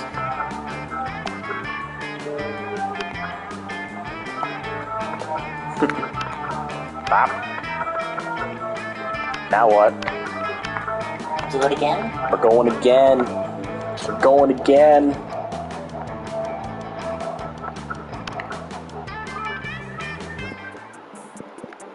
Two players, second term, full game. One for each. Spooky high. We're doing Brian again. Wait. Oh, custom name, that's right. Sure. Let's go. Skip that. Be a visionary. What will be the next big social media craze? Greek agoras, like literal Greek agoras, reinstated in our cities, places where philosophy and arts are discussed by the greater minds. That's social media I want to log into. Bullshit! It's Facebook, but each time someone shares news that's supported by real facts, they're taxed, and the money goes to people who to the people exposed to that bullshit. Apparently the Oni is named Dahlia. Oh, okay. Robert, from now on, a socially awkward guy named Robert will do everything he's commanded to do through the app fights users. Oh no. That sounds like an ARG. This will be smart, I think. Aha. I'm try-harding it this time. Gets a chance to produce a movie. It's based on two cool guys walking from explosions, Russians, superheroes. Should I read them out again? Okay. Okay, I'll try this one, I think.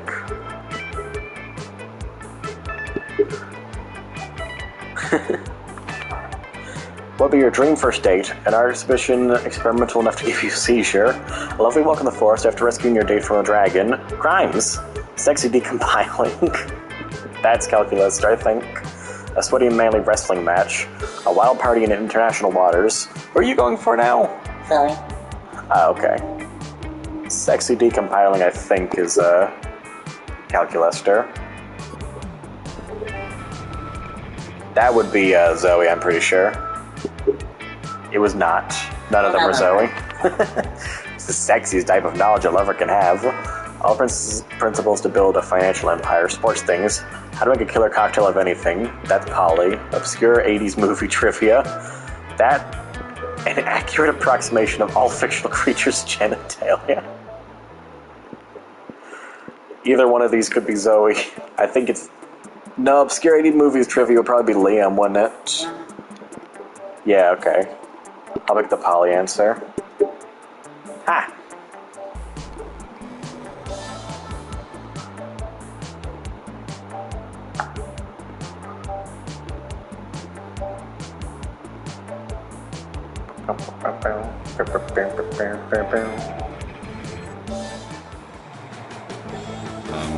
Sure. Okay, the shop can't spawn on the first one. So class or library probably increase my smarts, right? Class increases your smarts. Class is smarts. You're right. So I should be going to class every time to get as smart as physically possible. That day, you listen to your elders and learn valuable lessons. Sometimes after all the monster nonsense, the dating gimmicks, you forget that. Yeah. It's Polly stumbling around with half her body inside a wall. She looks like she's having a great time. Calculus doesn't seem to think so, though. Owie. The R2-D2 scream. We've done this one before, but I kind of don't remember it, so I'm going to read it again. Alert! Friend exhibiting non-standard behavior. Viral infection probable. No way, dude. I just got tested. I'm just super duper. I'm sorry, I didn't understand that. Maybe try... Drunk. What is drunk? It's like, you know how sometimes you're on a safari where all the lions are wearing helmets and your binoculars are your mom? No. Me neither. What are we talking about? Danger. Viral infection so far advanced that friend is incapable of making sense. Drastic action required. Ooh boy, it looks like it's up to you to talk Calculuster down or sober Polly up. Calculuster just needs to understand what being drunk feels like, then he'll get it. Ask him to divide by 0. Calculuster's right, Polly's in danger. Better hurry up and take her to a fast antivirus meeting. You know, a double A meeting.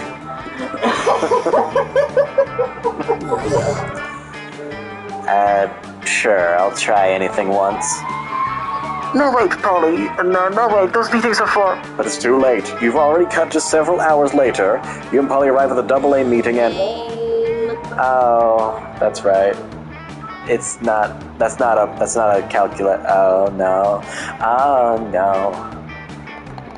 I'm just gonna skip this. Wait, it did do it. It did do it good. I'm winner. Whoa. That day while rehearsing for the okay, it's the same thing. Performance is intense and inspiring. 2, creativity. You're enjoying the sound of no ear-splitting shrieks filling the air, when suddenly an ear-splitting shriek fills the air. Holy shit, she's Daisy!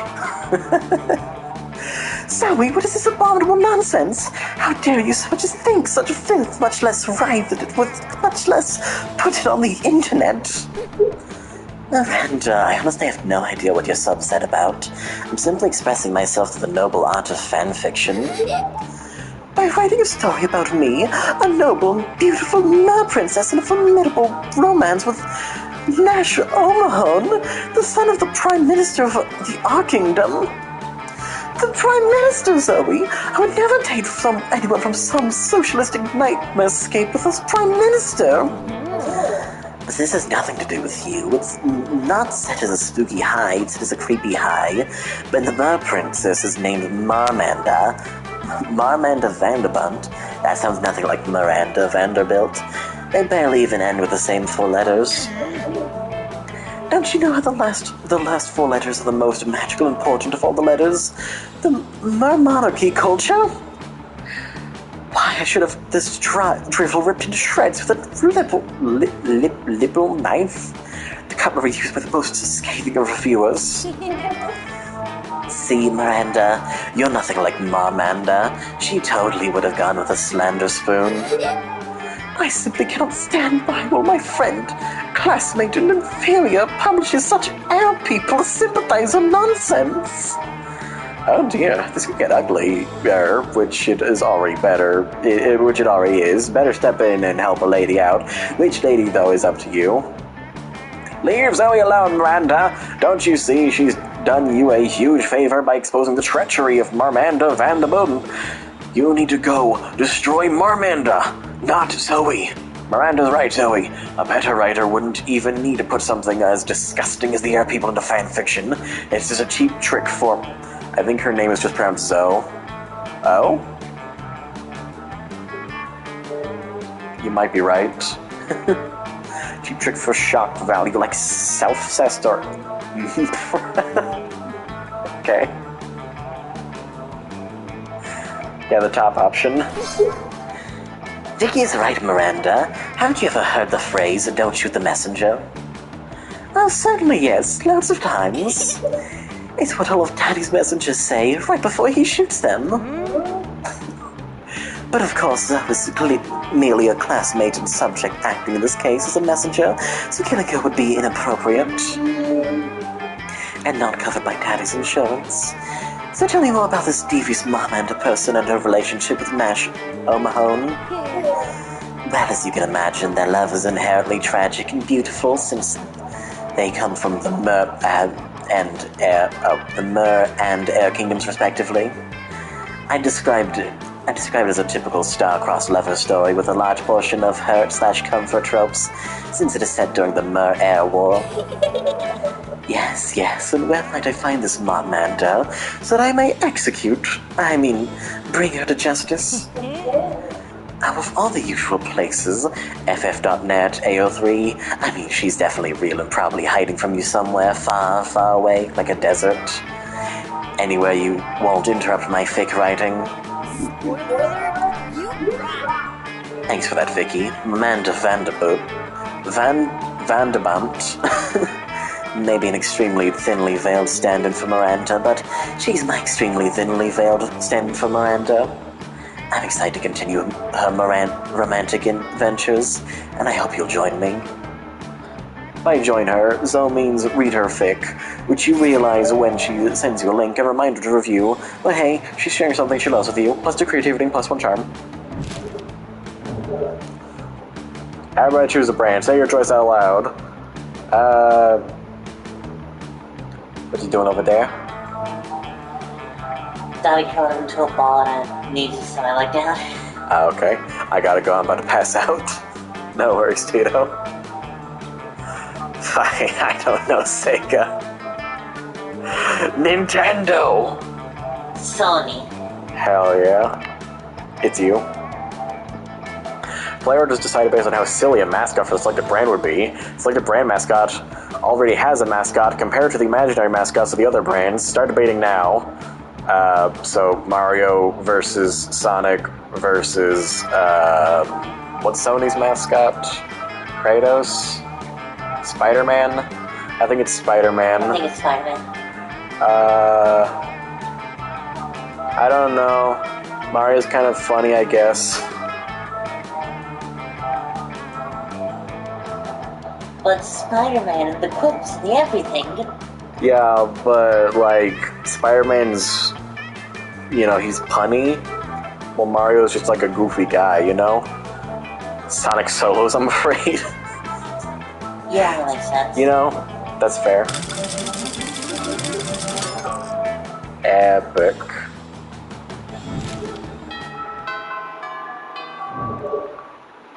Let's go. Okay, good night. Good night, Tito. See you next time. You sit down with Zoe and Scott. Scott is eating his trademark pizza sandwich, which is just 3 slices of pizza on top of each other. Zoe has a notebook out and is taking notes. Why do I want to eat that? That sounds awesome, but also very painful. But how do you get your food, Scott? Why do you want to know so bad? It's pretty normal. No, it can't be normal. I'm doing research for my latest fanfic, Cry Havoc, and Let Slip the Dogs of Love. It's about a pack of werewolves going on the biggest hunt of their lives. A hunt that will change them as hunters, but also as werepeople. They went looking for food, but what they found was personal growth and a new understanding of group sexual practices. Also food, so that's why I need to know, how do you hunt? Oh, well, normally I go to the cafeteria and I ask for pizza. That's it. What about hunting in a pack and enjoying the spoils together in a feast of blood and rage, exploring each other's bodies? I guess sometimes me and my cousins order pizza at home, and then the pizza comes and then we eat the pizza. Zoe or Zoe? That's someone. Okay. Zoe does not look at all satisfied with Scott's answer. Maybe you can get Scott to give some juicier info, or convince Zoe that ordering pizza is actually dramatic. But Scott, what about when you go searching for pizza in the wild? Zoe, don't dismiss the utter suspense and extreme pathos of waiting endlessly for the pizza to arrive. Truly, it is the central tragedy of the 21st century.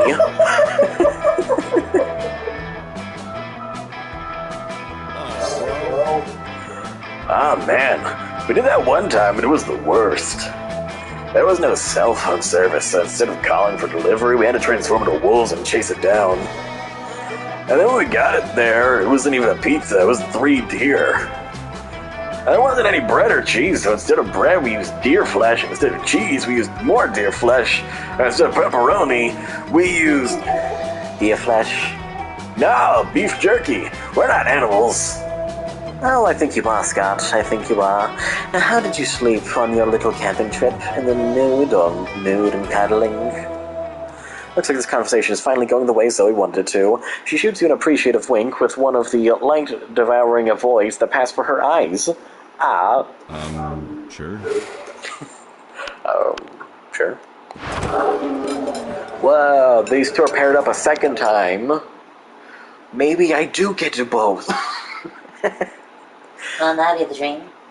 Friend Paulina, please correct me if I have misunderstood, as I am still new to these customs. But it is my understanding that the cafeteria is designated for the consumption of calories by those organic beings who need them to live. Heck yeah! And these tables are to put aforementioned calories on in order to be consumed. You got it, little robot buddy! But you seem to be dancing on top of this table, therefore preventing your fellow students from using it for its designated function. Nailed it! And you're encouraging other students to do the same as confetti rains down from the ceiling and multiple disco balls flash blindingly, and your music is very loud, which is why you're shouting over it. Boom! See? You understand way more than you think. You're crushing it like I'm crushing this rave. But from my understanding, the outdoors location is designated for raves, cafeterias for food consumption. Disrupting the ability to consume food in a space designated for food consumption is not very nice, and I believe you should stop. Oh, well, I believe that's lame, but that's lame and dumb, and I can't stop. I won't stop partying, so I'm just gonna keep partying. They seem to be at a standstill. Time to step in and turn the tide. I should keep raving, Calculester. The raw intensity of this rave is powering the whole cafeteria by itself. Renewable energy, bitches! Calculester's right. We know you're all about throwing parties in ridiculous places, so why not find someplace even more ridiculous? Take this rave to Narnia. Yes, friend Paulina. Certainly I do not want to I do not want to curtail the fun of your rave. Perhaps if you could enjoy yourself just as much somewhere which does not disturb our classmates. That's it. That's enough. Everyone stop. Cut the lights. Cut the music. Take your damn hands off the piano, Justin. This party just got shut down. Paulina, I apologize. I do not mean to ruin your fun. Because it's headed to Narnia. Woo! Follow me for this wardrobe, fam. Well, Ryan, that was quite a brilliant solution. You must be one of the few monsters here who pays attention in class and gains plus smarts. Launching sequence, sincere gratitude. Thank you. It seems you have brought us quite a bit of time while Paulina's parties in Narnia. Stop, bitches, I'm back from Narnia. Have you missed me these past years? You were gone 12 seconds and 8 nanoseconds according to my clock. Did you dum-dums forget how Narnia works? I just became queen and ruled for 20 years and then buried that shit to the ground with the dopest party ever. It was so bomb. That, or I'm super high in those super weird roots and just trip very hard on a 20-year-long hallucination, but that's so second. Who the fuck knows when it comes to those super weird roots? Hey, it was fun while it lasted, and Calculus just seems pretty pleased, so go ahead and count it as a win. We will, stat-wise. Everybody choose an object. Choose an object.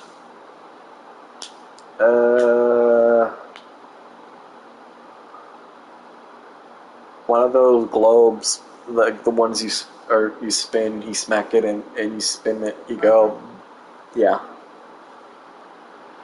Laser disc. Like the regular show kind or the regular kind? You choose. Okay. But it's based on how useful the subjected object would be, as you're now only belonging on a desert island. Start debating now. I think you already win that. Unless you plan on using that globe as some sort of map. I don't think that's going to help you very much, though. Yes, this pile of this little bit of water right here, that's where I am. I'm right. So if I swim this way... Oh, desert island. I just read desert. I just read the word desert and I was like, that wouldn't help, though. You just have a ball. I mean, I guess on a deserted island, it would be like your own Wilson. Okay, but if we're going with a regular show Laserdisc, you already won. But even a regular Laserdisc would be like an object you could use to cut with. And reflect light. And reflect light, so you could use it to start a fire. So yeah, you win. Evening. Let's go. Cat is in the bathroom.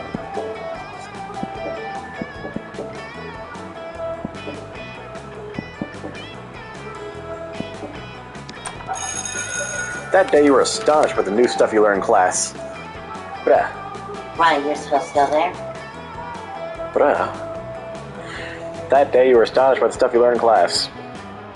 Yeah, high school was all about doing stuff with shit with your friends and trying to find true love.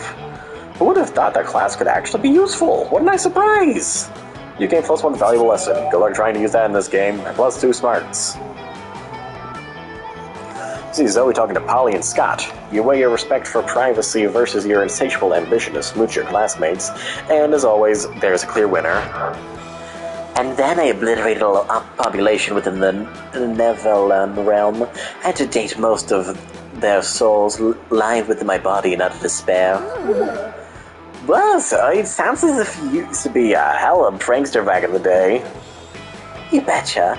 I was what you would call, in this realm, the shit.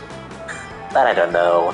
That wasn't entirely me. I mean, it kinda was for endless millennia, but I never felt as myself as I feel now. Does that sound stupid? Great. No way! As cool as Secord sounded, something is cooler than nothing as cool as feeling happy with yourself. Scott, the ally. Holy shit. Word! Polly, the ally. Holy shit. They're both bi. They're in a dating sim. I'm pretty sure all the characters are allies. Well, all the dateable characters are. I don't think Leonard is. Ah, guys. Losers. Damn it! I'm going to strangle you with my bare hands. Nonsense. Hey, Leonard. Anything to add? Of course, I've heard you talking how precious it is for you to have turned from disgusting huge thing into a high school girl. What a surprise. What? Yeah, it's so hard to be a minority, alright. And those deity of despair has turned to a girl as a crazy. It's a bullshit. Change is harder. Be a changer identity spouse. The character's changing her style. Start changing his gender. The climate is literally changing. What's next? Should I change our ideas? Should I change my clothes from time to time and lose my signature smell? Maybe. No. I hate this character so much. If I for the idea of being super obnoxious or reminded, then you can't change my mind. Because I hate change. You totally know Zoe's way capable of defending herself, but if she does, her wrath might damage reality severely. Also, standing by your friend is the right thing to do, so you defend change in terms that Leonard can understand. Leonard, but you only buy your video games once, their prices have changed, and when they go on sale. And as you seem immune to rational thinking, I challenge you to a Pokemon duel in order to change your mind. Pokemon. Pokemon. These are both really good. But I don't want to give them the satisfaction of anything. True. But, it can't be. Don't you do that? Of course I do. Those lazy game down don't deserve my precious money. Sure, I'm an influencer with more than 200 subscribers who should be paying for me to play their silly games. So, you buy them on sale? Of course!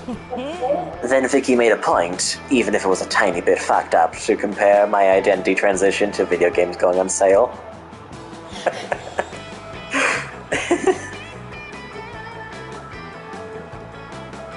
No, it can't be me, Leonard, a pony? No, I'll stop doing it right away. You mean you will change your behavior towards video game sales? Yes, no, I mean... I think he died. Is she okay? You look down with that one? I didn't mean to. Oh no. You fools, it's not the last of me, you will see. Be ready for my revenge. A bunch of angry tweets. Whatever. What just happened? Nothing, just Vicky being the best. Yeah, how didn't we see it? The best way of fighting Leonard was beating him up with his own stupidity. Yeah, we're Team Zoe and Team Zoe just won. Hooray! You're the best team ever. You all hugging is the sweetest thing ever. Later in your secret lab, you instill the sweetness into its +3 charm. Wow. Talk to Leonard in the I'm glad we took away the class from you. Yeah. Talk to Calculester in the library then. Are we gonna get the event with the computers again?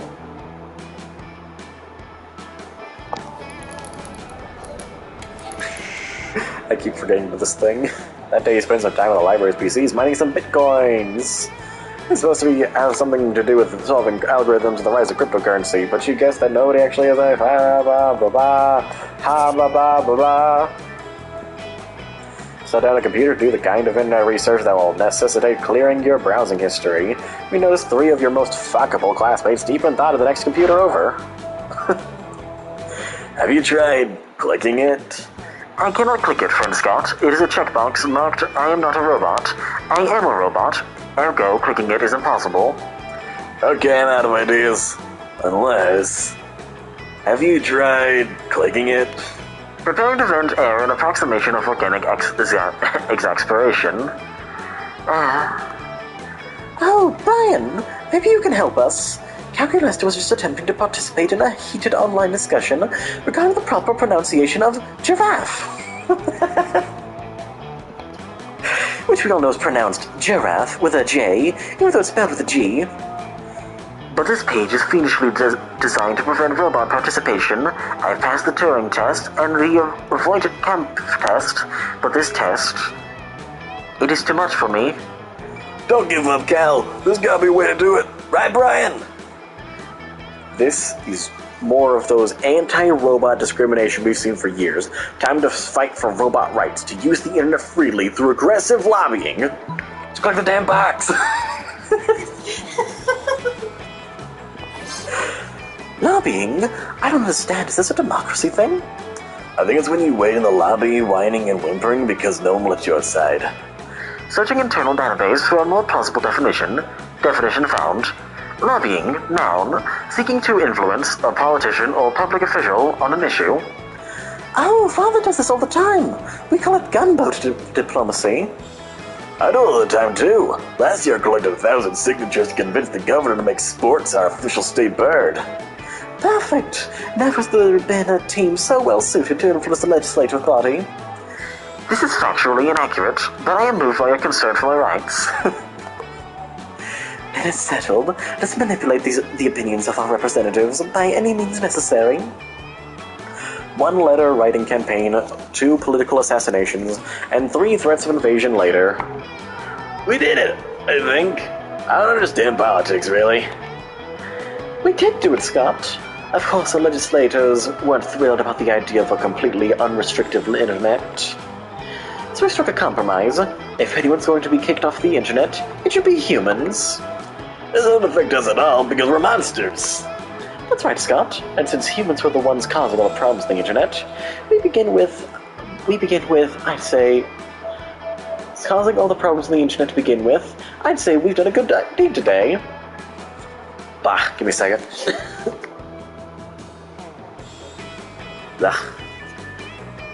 I was having difficulties there. I'm okay. Excellent. The capture test has been replaced with an anti-human test. Prove you're not a human by solving complex math equation while watching this video of a puppy being killed with a hammer. Finally, something I can do. Okay. The pure joy in Calculister's face totally makes up for all the flagrant manipulation of your political system. You gain +2 boldness and 1 charm. That weekend. Oh, it's me first. Brian. This never happens. It happened last time, right? No. No. No, it didn't. You're at the club having a great time when suddenly you become acutely aware of the inevitability of your own death. You think you're having an existential crisis, but it's actually just Zoe. She coalesces from a murky soup of all your darkest thoughts. It's cute. What's up, Brian? Enjoying a weekend? That's cool. That's cool. Listen, I gotta ask you something about Vicky. You know, the one with a very nice bat and also probably a personality? We've been hanging out for a couple weeks, and I have to admit there's a spark there, but... Well, I'm gonna ship myself with someone. I'm not gonna half-ass it, you know? Like, I'm gonna accept them to get into all the weird shit I'm a fan of. Magical girl anime, tentacle porn, the look on a man's face as the last shreds of sanity escape through his ears like wisps of screaming smoke. But I'm not, you know, selfish. I want to get into whatever Vicky is into, too. I just want to know that I'm getting into I just want to know what I'm getting into as far as fandoms are concerned. I don't want to have to invest in, like, Sonic the Hedgehog / Space Jam mashups or something. So, what's Vicky a fan of? Do you know? Vicky has a huge collection of super cool bus driver trading cards. Vicky has a huge collection of super lame bus driver trading cards. Okay.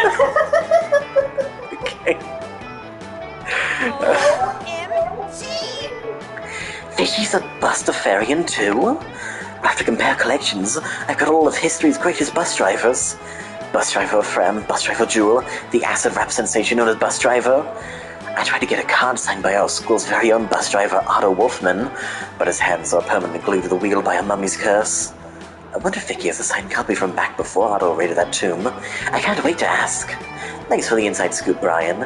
As a show of gratitude, please take this. It's my spiciest bus driver trading card. So we hand you what appears to be a photograph of a bus wearing a thong. Juicy. You gain +3 charm. Somebody choose a food. Say your choice. Rotten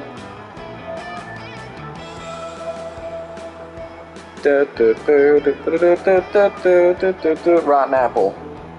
A singular peanut. Epic. How funny the nickname Brian the Cool, your food choice would be. Start debating now. Brian the Cool, rotten apple. Brian the Cool, a singular peanut.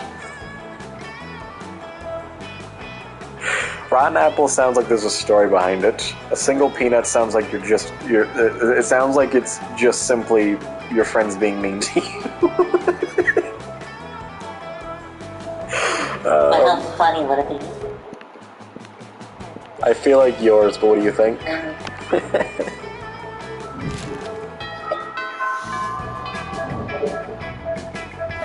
go.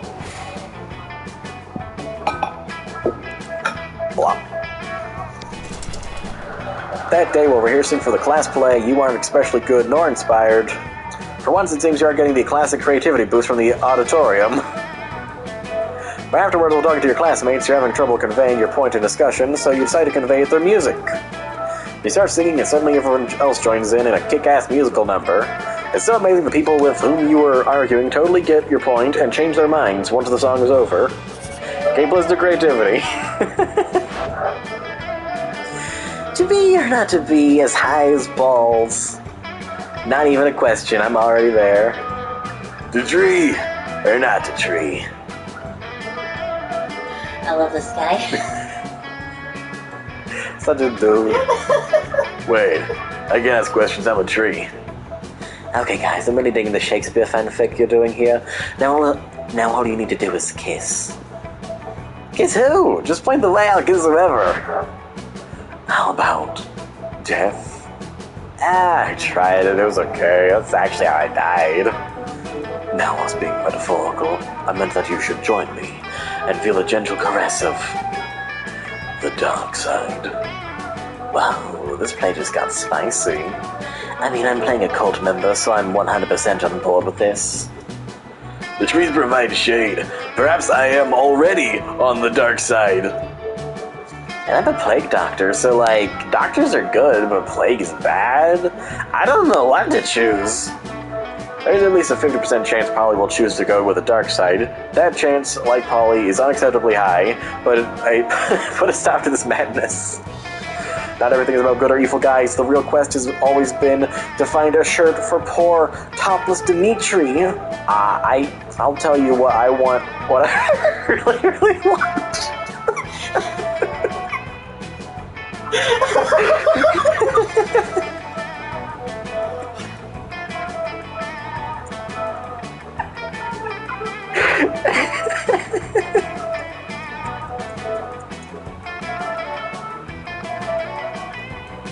I don't know these ones are good. Oh dear.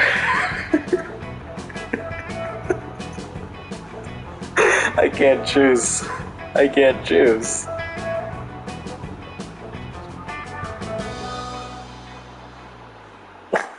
You getting a coin? Holy shit, we're bringing out a coin. I think.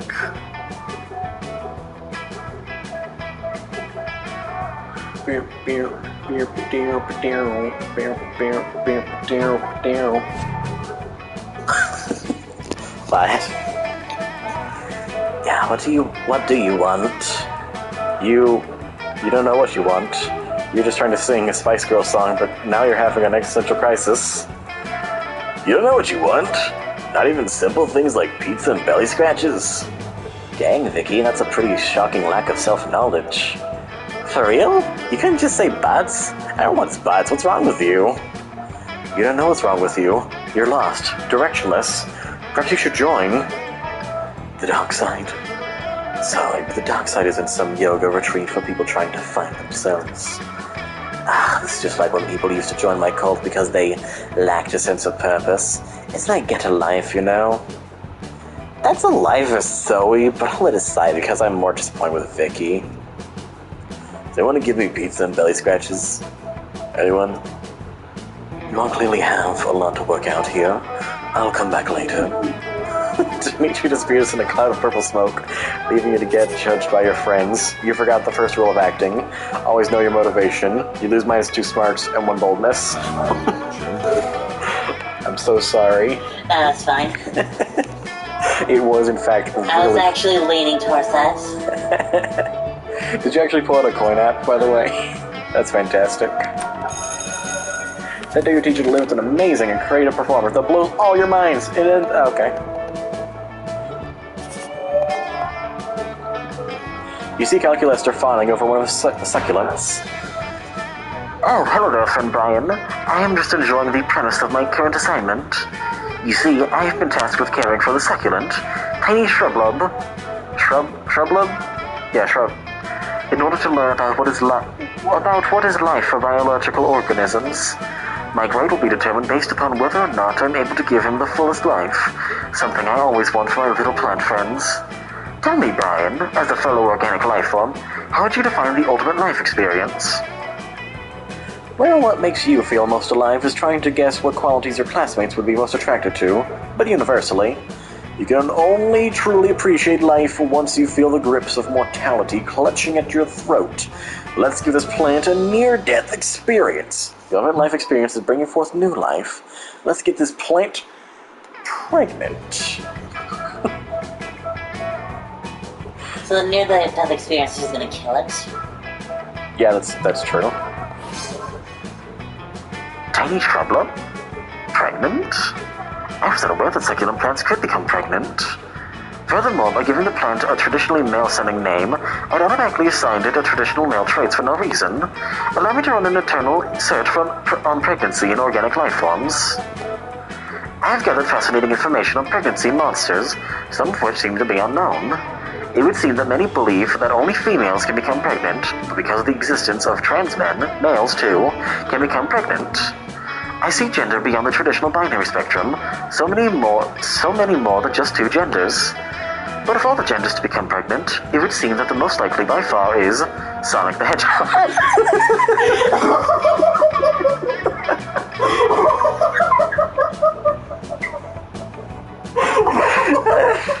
No!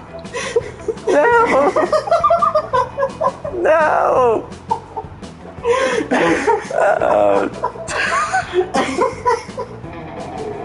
Yeah, we're so free to that. You kind of want to point out that since their source on gender might probably have more validity than a weird search on DeviantArt, before you can say nothing, Calculista renames his plant Sonic and instantly becomes pregnant. Well, once again, a very weird internet fandom trend has messed up a real insignificant, insightful reflection on a serious topic in a very reductive way. But Calculista is nonetheless thankful for your insight, and that gratitude translates to +2 creativity and +1 fun. Gosh. Choose a celebrity. Weird Al Yankovic. Markiplier? First described on how likely it is that the selected celebrity is secretly a vigilante superhero. Start debating now. Markiplier. You win. Oh, it's me.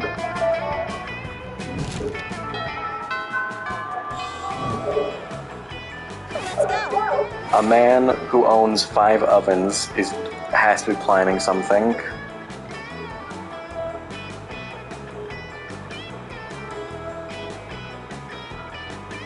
Talk to the plant.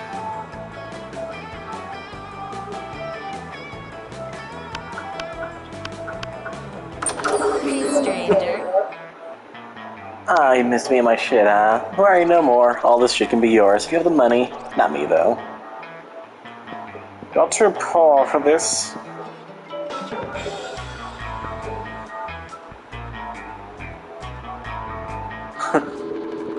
Sexy Latin?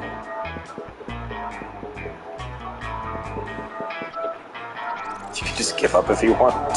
For sure. Bye, stranger. Sure. Hello. Cactus is enjoying a nice, quiet lunchtime charge when Zoe interrupts his reverie with a question. I forgot she wore the Mew Mew Kissy Cutie shirt. That's fantastic. Hey, Cookie Lester, making quiz of studies can figure out which spooky high vending machine. Oh. Okay, we're doing that one again.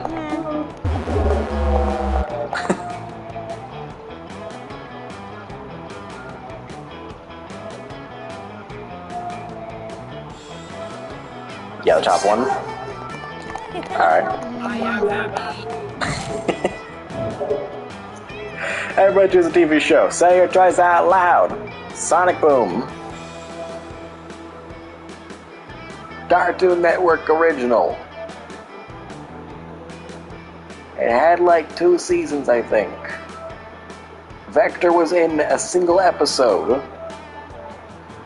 Shadow the Hedgehog was in 5 episodes. Orbot was there.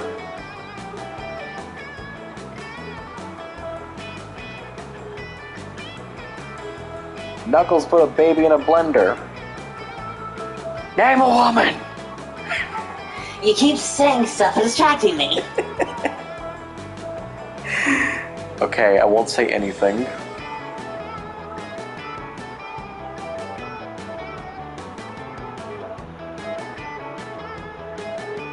Yes, chance on it again?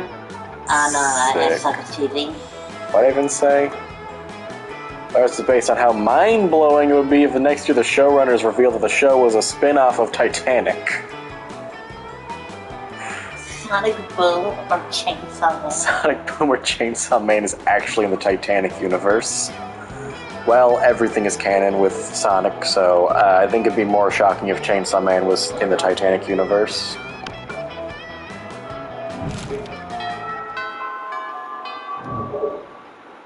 Let's go. Library is off limits. Oh. That day while rehearsing for the class play, you can't help but feel that you're not as good as the role requires you to be. There doesn't seem to be any ordinary way of getting yourself there, but there might be an extraordinary way. Use the devil, one of many, and make a deal to enhance your creativity, just a bit. You must do creativity. You also lose 3 years off your life as your end of the deal, but who cares? They weren't happening in-game anyway. Later, you hear some discordant chants, so you got to see what happened. So you... They're back! It's time to bring despair and doom upon this dimension. My boys! My boys! Jeez, stop it.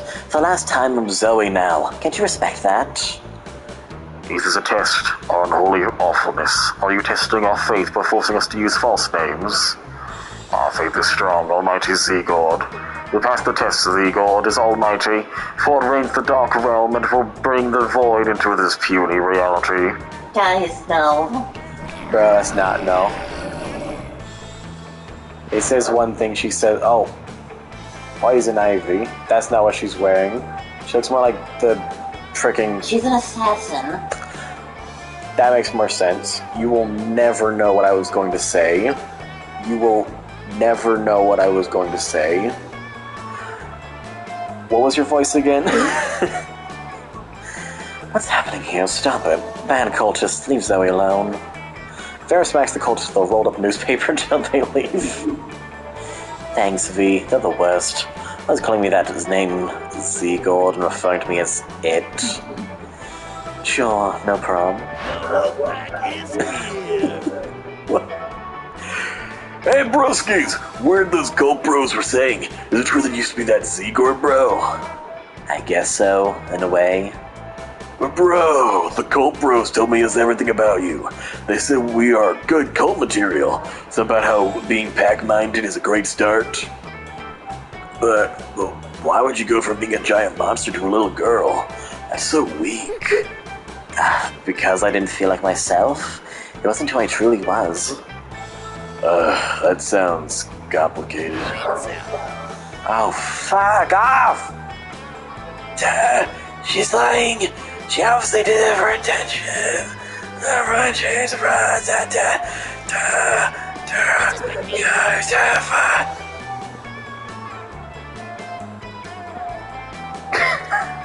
Farrah says nothing. She just has letters. That was sweet. Thanks again. Sure, you know, we're sisters, not sisters. No, but really, why would you change all that? Like, you also change your name of your pronouns? I really want you to understand, guys, but explaining it's all the time is starting to feel like a chore, so... Anyone else? Don't look at me, my thing is stabbing. So, it's your turn. You sometimes aren't born in a way you truly feel like. Like, you were born as individual werewolves, I guess, before becoming a wolf pack. Produce a dumb action blockbuster full of explosions that unexpectedly serves as a metaphor for the nuances of identity and transitioning. No! Don't remind us of those dark times! We had individual names like Archibald. So you felt like that too when you were the Z-Cord thing? I mean, it's a bit more complicated than that. I changed my name to match the identity that felt truly like mine, and leave that other identity behind. And pronouns are important because they're another way to convey that identity. Being an it was tied to being an endless deity of despair, so I changed that. People change the pronouns because language is important and defines their understanding of reality. Guys? The same way that some people prefer to go by they because they see themselves beyond the binary spectrum.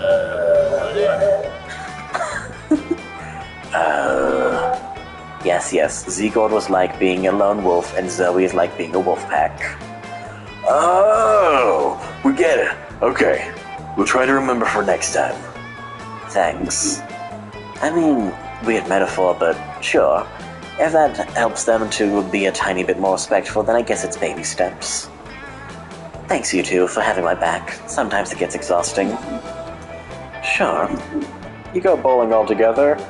If you go bowling all together and have lots of fun, especially because it's regular bowling and not death bowling, you all have a great time and you gain +2 charm and +1 fun. Sure. Blah. Class, we are getting smarts maxed out. Can't go to the library. Oh. You sometimes come early because you like talking to the teacher. He's a bit bitter, but in a cool way. He treats you like an adult is the same one. Okay. And so, after careful internet research, this plant really does look good enough to... Mary? That's right, it is I, the interdimensional prince, popping once more into this dimension to take on an off-legal age high schooler for my betrothed. And this time I'm here for... You start to think of a polite way to explain that you're only interested in one of your 8-month most charismatic classmates. Or perhaps some bonus newbies, or maybe some people not on that. Or perhaps some bonus newbies, or maybe even people not on anyone's radar after you've bought an item at the shop or something. Wait, what? Oh. Utter elegance. That plant, right there. My plant? This plant? Pangelina Joliffe? Yes, the very same.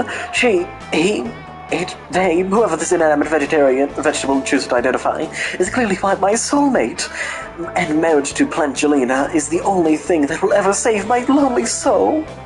Calculaster seems a little unsure. Gosh, why is the prince like this? Why is crashing high schools to marry people in, I guess, plant life now? You need to stop him. Wait. Do you need to stop him? Should you just let him marry the plant and stop pursuing your love interests? No, wait. Maybe Calculus would be sad if his friend got married. Would he? Gah!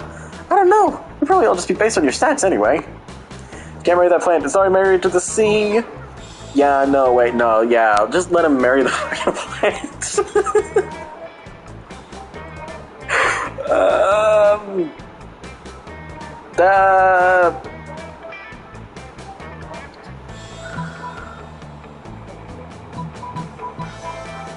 I feel like this is the right option. Damn it! Oh, thank the 9.5 gods. You see, in my dimension, you can only marry vegetation if it is already married to a body of water. So Angelina Jolie's marriage to the sea works greatly in my favor. I was willing to break interdimensional law for this union, but this makes things so much easier. Efficient! A half-plant, half-man emerges from the interdimensional portal with the ungainly movements achievable only by half-plant, half-man emerging from an interdimensional portal. What? He speaks in a strange language, halfway between human speech and the sound of wind rustling through leaves. It's hard to tell when the ceremony is over until... And that's that.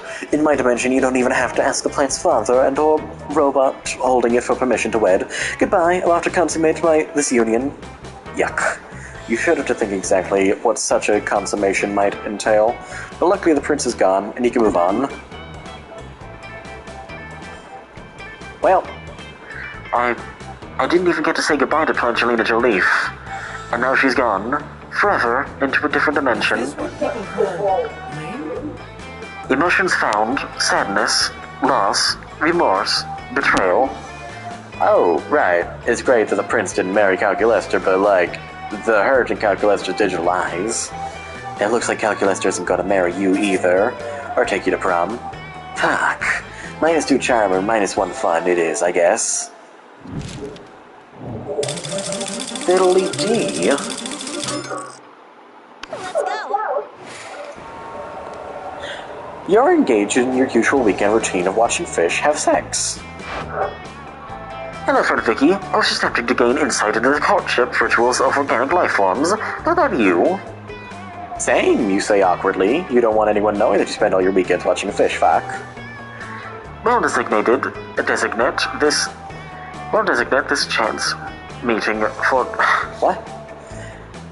Well, designate this chance meeting fortuitous. You see, I'm currently running a romantic subroutine with your friend Brian. Things appear to be going well, but I'm experiencing what I believe may be called doubts. I do not wish to waste cycles on an unpredictable union, therefore I must ask, is Brian open to copulating with a mechanical life form? I think we've done this one already. Yeah, we've done this one already.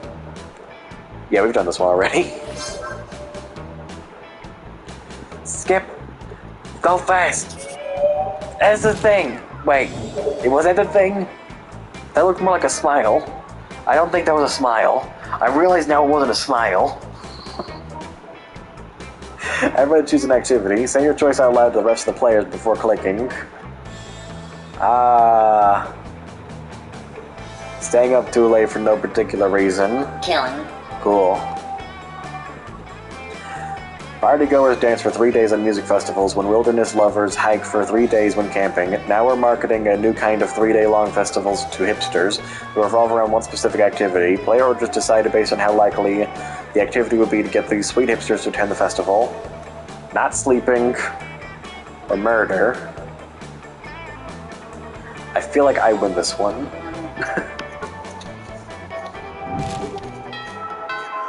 Mernin.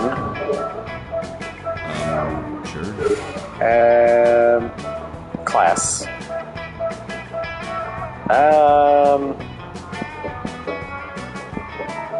Let's try...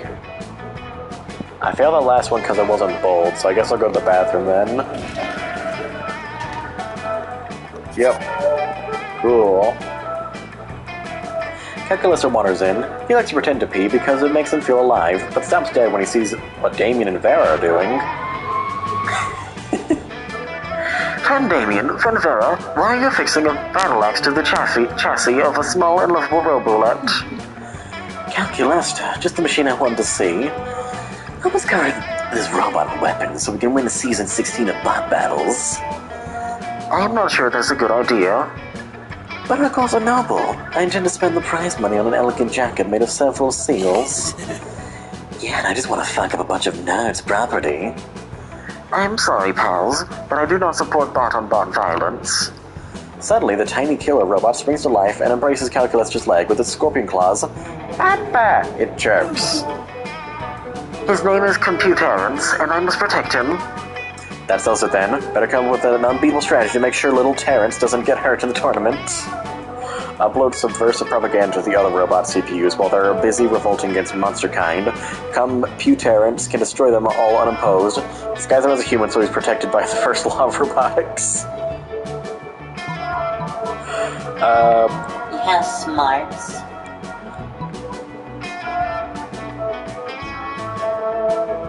So the top one, probably? Probably. Yeah. Charm? Query, what is subversive propaganda? Oh, you know, pamphlets about how robots are treated as second-class citizens, exploited for their superior capabilities, and kept subservient to their organic overlords. Please continue. Well, like, we have so little respect for robots that we actually make them fight for our amusement. And we send them into combat zones to get blown up on our behalf. And we shoot them into fucking space and just leave them out there. But we don't pay them for doing any of these things, because why would we? They're only robots. Do you think if we told the robots all that, it would be enough to make them rise up against their masters? Affirmative. They were suddenly filled with missiles. Missiles are how Calculaster expresses anger. It takes the rest of the day to corner him and wipe the last few hours of his memory. You lose -2 boldness and 1 fun. I am bad at everything. That day, while rehearsing for the class play, you do a terrific job at acting. Back so hard that some of your classmates in the audience throw roses at you. 7 roses to be exact. Damn, roses aren't a valid currency or stat in this game. Anyway, check your converter app to see if this could translate to something a bit more useful. It seems that your rose is equal to 2 creativity points. Sweet! Having stretched, kicked your faces, and belted for... Having stretched, kicked your faces, and belted for the gods, it's time to get down to business. Here's the classical musical Anti-Mame. And now, Princess Tortellini, my sweet damsel in distress, prepare to die. Can we hold, please? Dude, why would you interrupt me? I was in the moment like I was a fucking Meisner. I failed to see how having intercourse with Meisner would improve. Fucking was a descriptor, Miranda. Can I please say my gosh damn lines? I mean, you could, but don't you want this musical to be better? Anti-Mame and evil Dark Knight being a bad guy is so predictable, right? All about inverting tropes at Spooky High. I suppose it does seem that the leading lady role is somewhat outdated.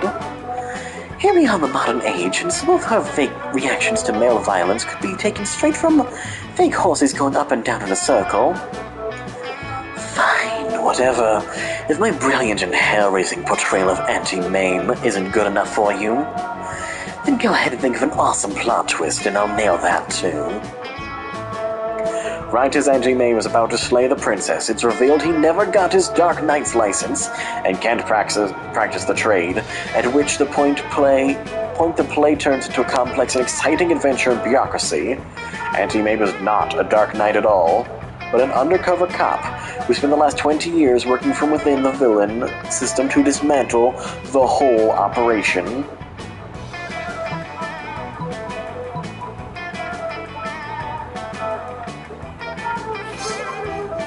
I love it. Oh man, an undercover cop?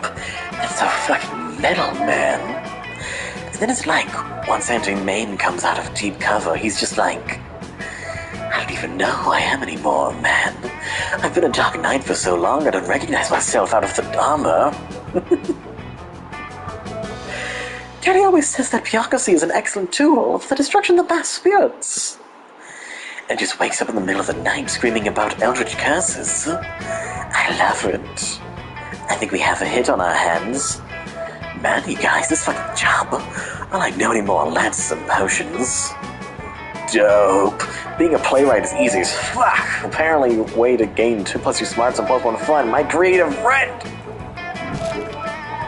Trade. Play orders based on how early you would die during a zombie apocalypse. Start debating now. He would just give up. Yeah. But I would run in there into a swarm. So you would probably die. So I would probably die first because you would just be laying there. Yep.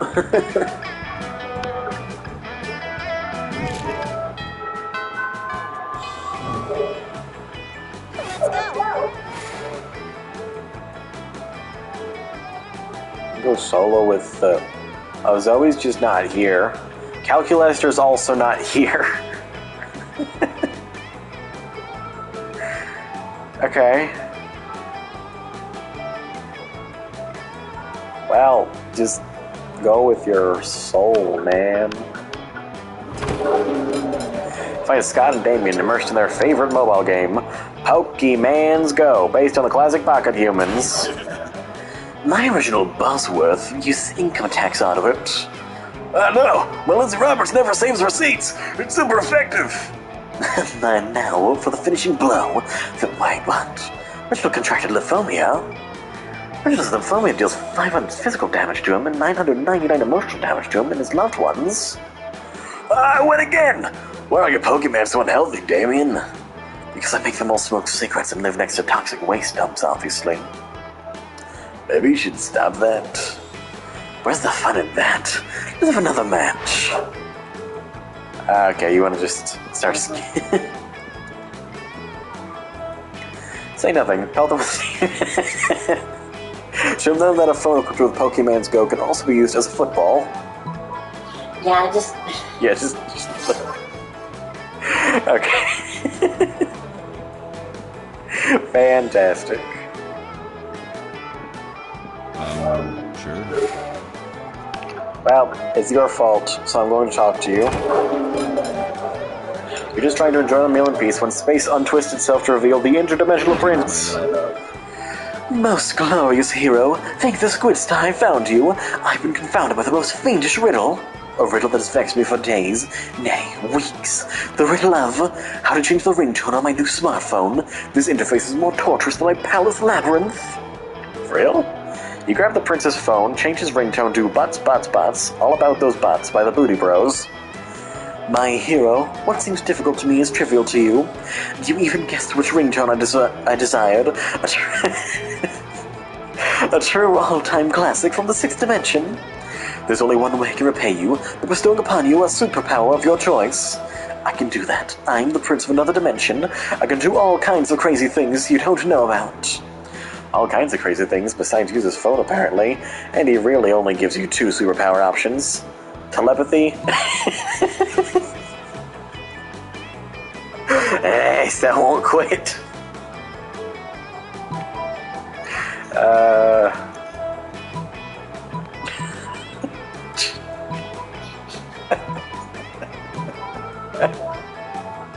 Should I? No. The prince whacks you on the head with his telepathy rod, guaranteeing you access to the minds of others. Right in the middle of a high school cafeteria at lunchtime, you're overwhelmed with images, a goblin's butt problems, a genie's foot fetish, 2 swamp creatures imagining each other naked. It's too much. You plead with the prince to downgrade your ability to telepathy, but only when you're drunk. Very well, your wish is my command. Perfect. Now I have an excuse to get drunk before every quiz. Until now, it was just regular alcoholism. You gain +4 smarts, despite the loss of brain cells. Dang, I'm wise as fuck. Everybody chooses something bad. Say your choice out loud to the rest of the players before clicking. Star Wars Wookiee movie!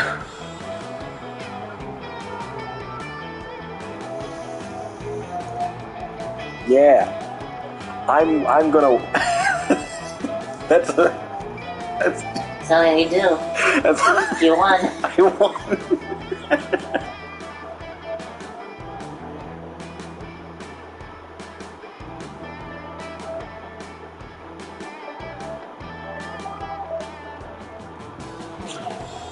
Gangrene. Cool. Players decided based on how likely it would be for humankind to perish due to the selected things. Start debating now.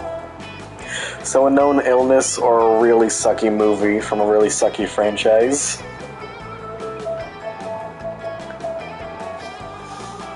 People don't die from gangrene anymore. Oh. Yeah, gangrene was like... Honestly, yeah, okay. I'm winner. I've got one less chance to fix things. Sure. Do the class. Wait. Do the class. That day the teacher's just tired of teaching, so she recurs the classic technique of not giving a shit and putting on some kind of historical TV show for you to watch. What you don't expect to is that it's super effective. God bless the golden era of television. The TV show is compelling thanks to the ridiculous amount of nudity and bloodshed, but at the same time, you actually learn a lot about history. You gain +2 smarts. Years later, Calculus approaches you. You can tell he's nervous because all his fans are rushing at maximum speed. Hello, friend Brian. My calculations indicate that I possess greater than average remorse feelings in relation to you. I'm considering upgrading our relationship to more than friends. However, quantitative analysis of the relevant data pools indicates a disturbing trend. If a potential love interest cannot get along with their partner's parents, relationship success probability drops to 0.006%. I have what you organics would call a good relationship with the library computers that function as my parental units. I would like you to meet them and receive their blessing. Since you are such a kind, upstanding individual, this should not be an issue. Ah, fuck. Neither of those adjectives accurately describe you. More accurate would be horny and horny. Well, looks like you've got to go connect a brilliant plan to woo Calculus' parents. Offer to defragment their hard drives for them. Isn't it like a head massage for computers? Learn binary so you can converse with them in their native tongue. I'm smart, so I should be able to actually learn binary, right? Pick up a copy of binary for... That's just going to translate for dummies. I don't care. Get to studying. You don't have very much time to practice, though, so you're nowhere near fluent when you meet Cal's parents. Greetings, you say to them. Let's thank you so long, says Calculus' dad. What, you don't like members or something? Frankly, I'm offended. You would assume we use binary, says Calculus' mom. Our native language is Italian. Also, I'm not sure you are aware of what you were spelling, but you were essentially screaming penis at my family. This happens every time you try to meet someone's parents. Every time. Use smarts and charm. Well. How's that charm? Why was that charm? You're struck by the lightning of inspiration. You come up with the ultimate nickname for yourself.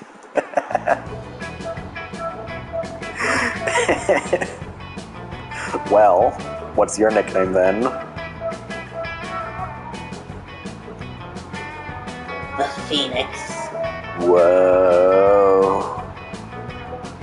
Because that one line Phoenix, right?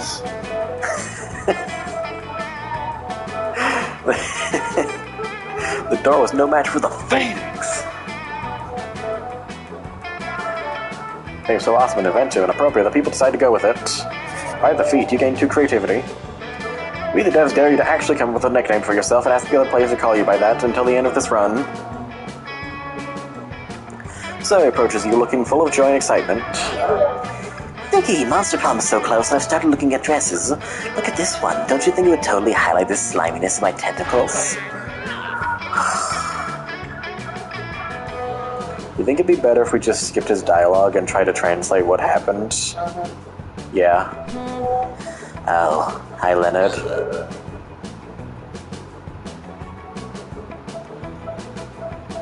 Dude, my identity has nothing to do with convincing anyone.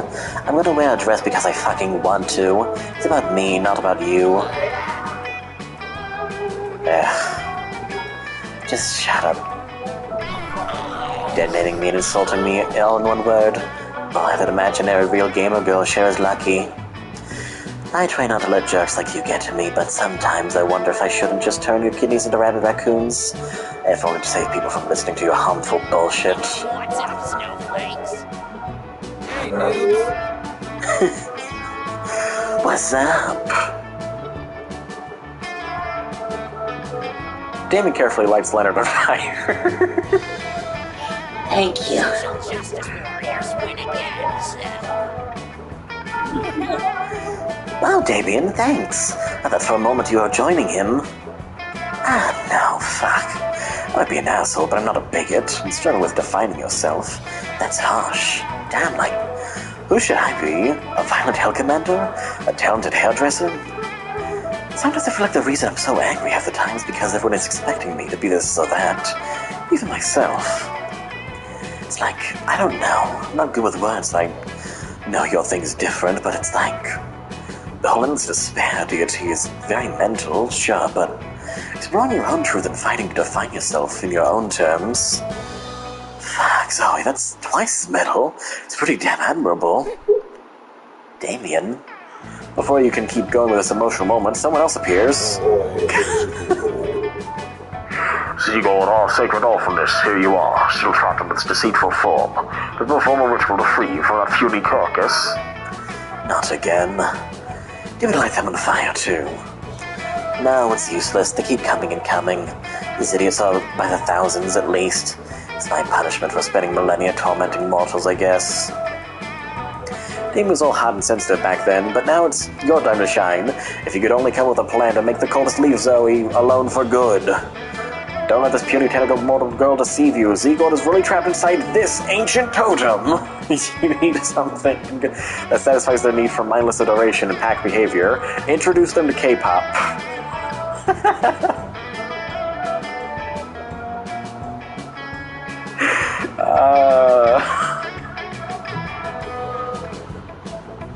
Does this work? What is this K-pop? No, Vicky, don't do that. But it's too late.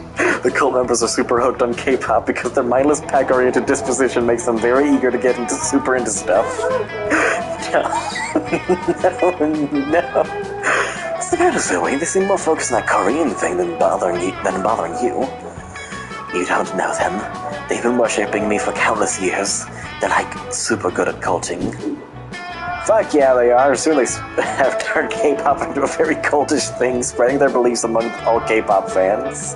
Now K-pop fans aren't sharing cute pics of their fave idols on Twitter and Tumblr. Instead, they sacrifice goats, wear sinister robes, and do all kinds of fucked up rituals. Wow, you were right. You're super good at culting. Yep. Thanks for nothing, Vicky. You've ruined K-pop forever. Damien and Zoe leave. You really fucked it up this time, huh? Also, the cultists are so grateful to you for showing them the ways of K-pop that they send you dead coats every week. It's gross. You lose why it's too smart and one fun. Damn it. Oh, boy. Well, I don't think this is gonna work, but I might as well go for it.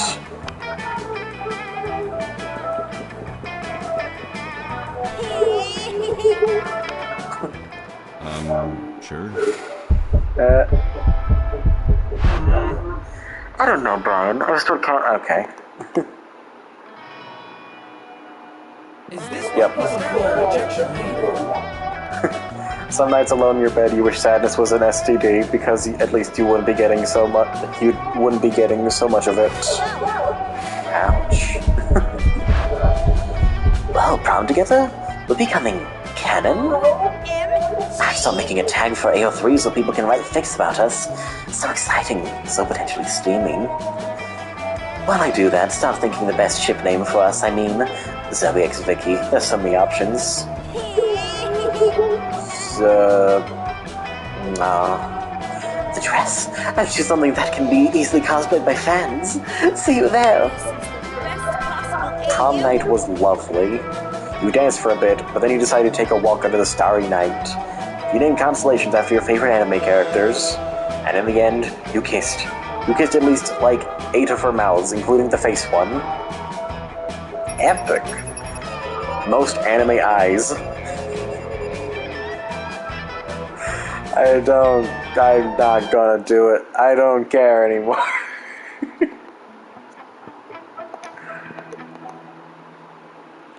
Blah. Yep.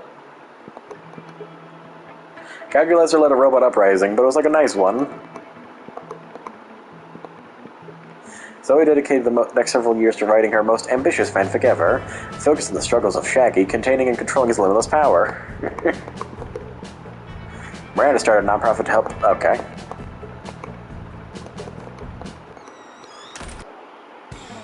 Right.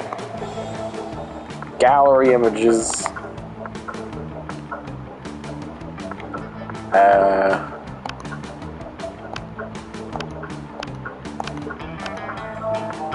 Right. Do we get any of these? Alright, you would get the, Zoe. Yeah. Holy shit. DDR. But 100% in sync. Fantastic. So, one more try, I guess. What is this? Variation? There is no variation. This is them. It's the lead artist. These are the devs. Okay. That's cool.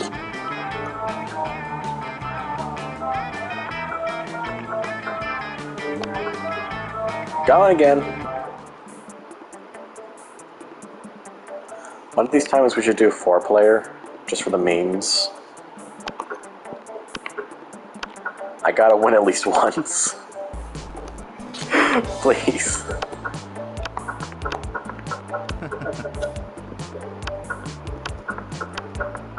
Sweet. Right.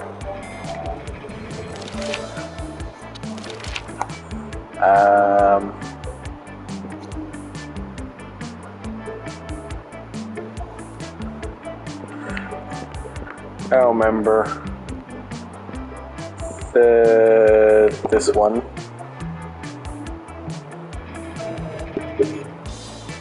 I'm fine. If you're the leader of a new country, what would your flag look like? Flags are outdated symbols that lead to unnecessary nationalist exaltation. We'll replace flags with national QR codes that will provide Taco Bell coupons and lead you to my SoundCloud. Go for a simple 3-colored stripe approach where each color represents one of the country's values. Blue for diplomacy, purple for patience, and red for the blood that will be spilled if anyone tries to overthrow me. Just Garfield's face. It's a power move. There's no doubt you're the supreme leader of the land if no one stops you from making Garfield the flag of your country.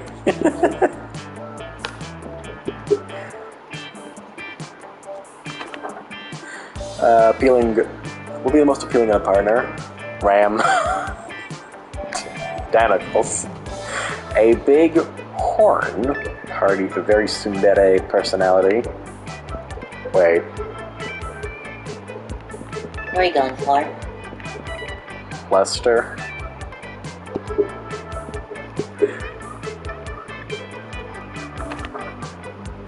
Ah, yeah, I suppose that makes sense. What's the title of your autobiography? How to Succeed at Everything and Looking Fabulous Trying.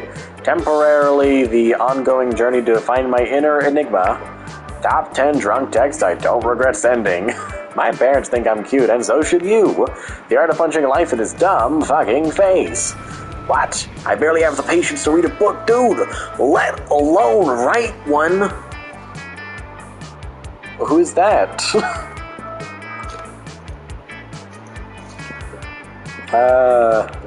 The second character doesn't matter.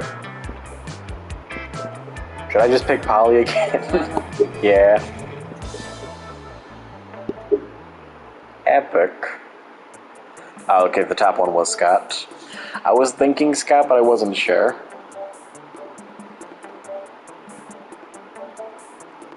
Surely it'll work one of these times. What'd I do the first time that worked so well? I just picked the correct options, I guess. Class. Yep.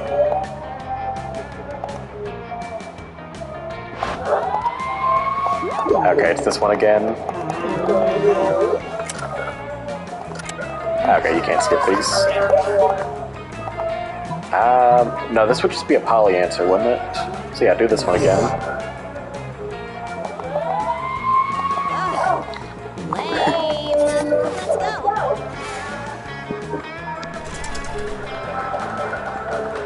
Okay, so it can be the correct answer, but sometimes it can, like, go better or worse depending on how high your stats are. Living your spookiest life when you hear the giggling of an eldritch cutie pie met by the snorting of an angry prince of hell. I'm not saying that that's definitely how you lost your horn, I'm just saying that's one of the headcanons for it.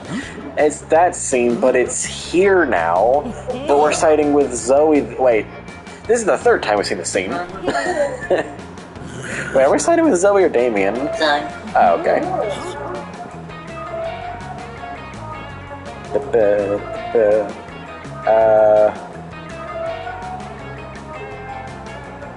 Yeah, the top one.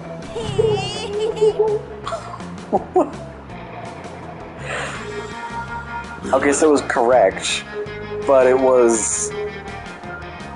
Okay, I'm not sure. I'm starting to realize I don't know if I entirely grasp how this game functions. Hard pass. Okay. Activity. Pogoing, but like in a murdery way. What? Have you seen The Leprechaun? No. There's a scene where Warwick Davis is bouncing on a pogo stick and then kills a guy.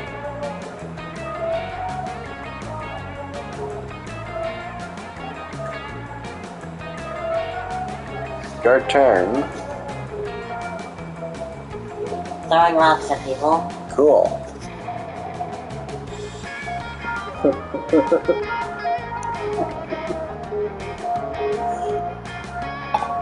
A dance craze about murdering people with pogo sticks and throwing rocks at people. Silly? It would probably be you.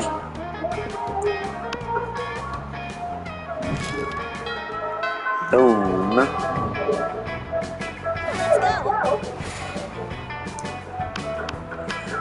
That is a lot of characters. Okay, it's that one again. Wait. Nope, it's the same one again. Okay. So, no more mouths for Scott.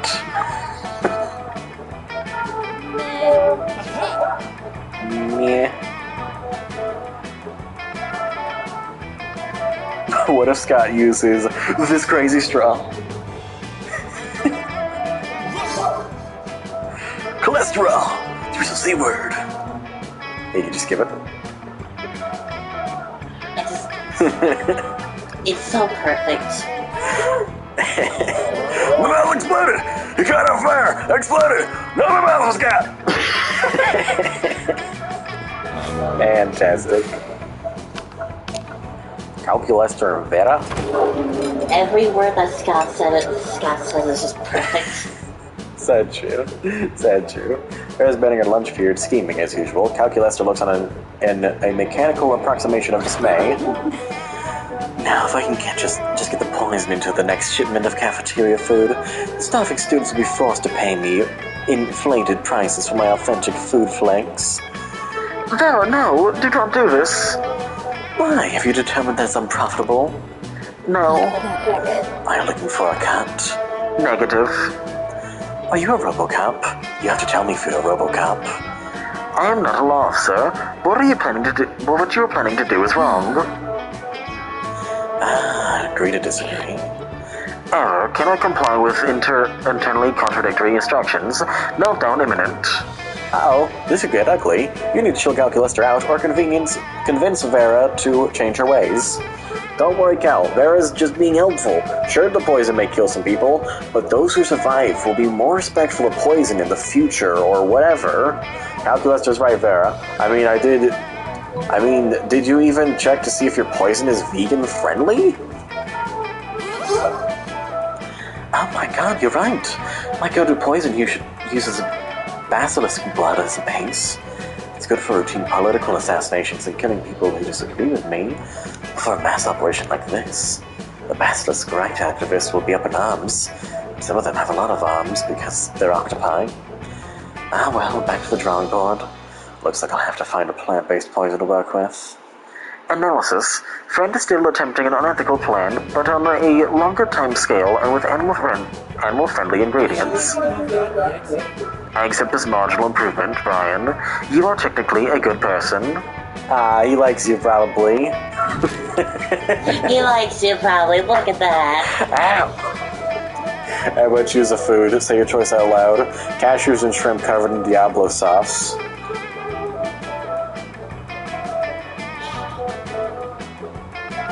Yeah.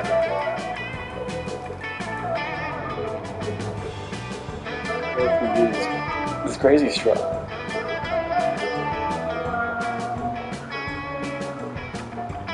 A table. A table. Player just decided based on how filthy this sounds. Hey, darling, mate, your food choice is moist and ready for you. Hey, darling, my table is ready for you. Shrimp and cashews and covered in Diablo sauce, moist and ready for you.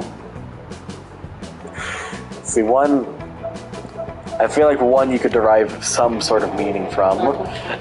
My a table is just kind of... it's a bit of nonsense is what it is.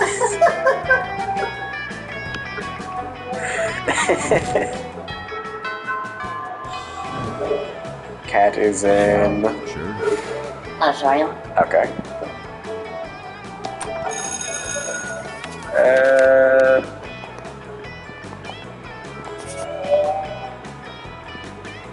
So Harry Lester tending to his favorite little aloe vera plant when suddenly... Oh my. Calculaster, the fates we found you. Thank the fates we found you. A terrible curse has befallen us, and we require your aid. I was built to help, literally. I have attempted to diversify in terms of my purpose. My prime directive remains. Well, as you may have known from my religiously following our TV Tropes page, we are currently engaged in a vicious struggle against the sun itself. The sun is a mighty foe capable of inflicting tremendous casualties, and we have fallen victim to its wiles. Behold! The Covenant cover their shoulders to reveal some particularly vicious sunburns. And so we've come to you, renowned herbalist.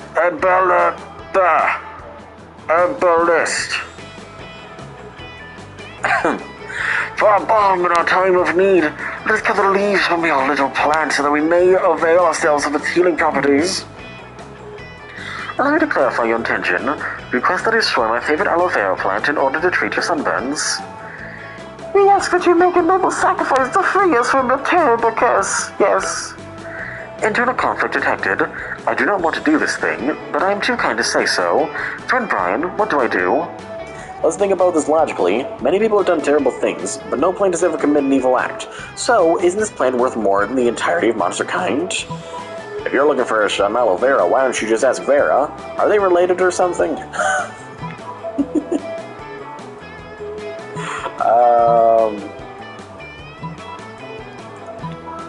I want to do this one, I think. I'm not sure, though. What are you feeling?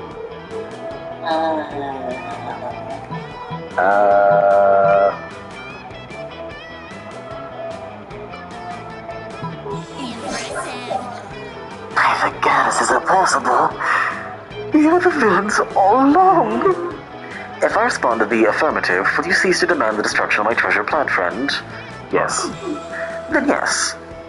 Oh, how we will lament our disgraced animal ways. How can we make it up to you, good Viola? Shall we weave your spell? Shall I one of your enemies? I do not see how that is necessary. There must be some quest to absolve your sense of guilt. There must be some task we can perform on behalf of your plant friend. I suppose you could bring me one ice cube.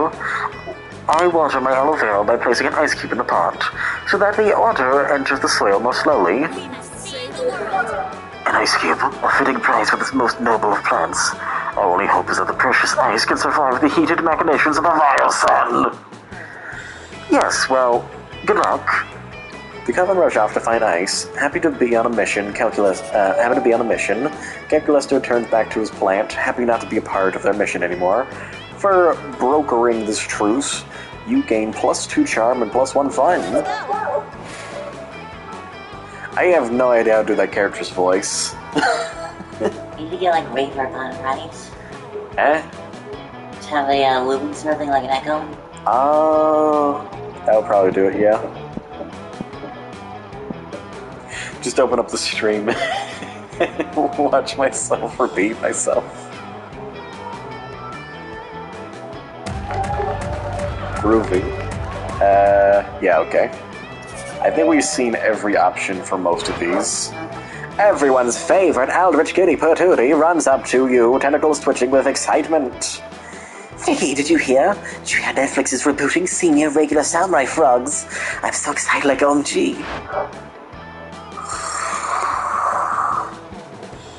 Don't even read his text, just skip him. Skip him completely. I don't know what they are making them. I don't know what they are making them gay and woman, but even if they were, aren't there gay and or female frogs? But aren't there? I'm so confused all the time, Leonard. Why are you like this? At that moment, a middle-aged man pops out from behind when you notice. What you now notice is a cardboard cutout of a bush, clearly planted there for eavesdropping. Well, hello there, representatives of our sweet, sweet talker demographic, he says. I couldn't help but overhear you were encapsulating a generic argument about reboots. We're indeed feared of just such backlash from you whippersnappers. Tell me, do any of you have any ideas of how we can guarantee this reboot will be a success? I bet it would absolutely impress any classmates you wish to romance. Impressing classmates you wish to romance? Holy shit, that's like your old thing. Plus, you can't possibly let Leonard chime in, so... People might criticize new graphic style, new characters, new voice actors, new... Wait, what if we just air the same show from 30 years ago, but with a new name? Add a hip new character to hook the target demo, like a surfer skater dog with a goatee and super cool sunglasses or something. So... add that one character from The Simpsons, or, just the same exact show a second time, like the new Airbender thing, Avatar. Yeah. Those are both bad options. Neither options are good. Neither options are good. But I think that one's worse. Yeah. Wow, this is a smart and brilliant idea. It's foolproof. People can criticize all the new things if there are no new things. It's not like people are paying money for all the brilliant new insight and nuance we're adding. They're just shelling out money to receive their childhood. Let's get them that exactly. Eagerly bounds a way to put their genius plan into action. Sure. Leonard aside, it's pretty cool that you're now an influencer. If we literally don't read Leonard's dialogue, it might actually be significantly funnier. It's pretty cool that you're now an influencer of a major animated series, Vicky. It's like the ultimate achievement in fanfic writing. Although in this case, I guess the fanfiction was just the fiction that already existed. And look, Netflix just dropped a trailer for Frogs Reloaded. It seems to be the trailer from 30 years ago. The comment section is crazy. Looks like they've really added nuance and insight into the frogs' dynamics with each other, even better than the original. Looks phenomenal. People really are gullible, aren't they? They sure are, Zoe. They sure are. Doesn't stop you from gaining +2 creativity and +1 money for your work on the series, though. That weekend. You. Okay, it's the same one again.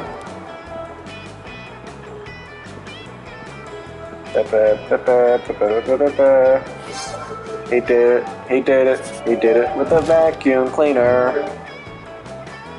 Player orders based on how it was most likely to be hiding corpses in their basement. Start debating now.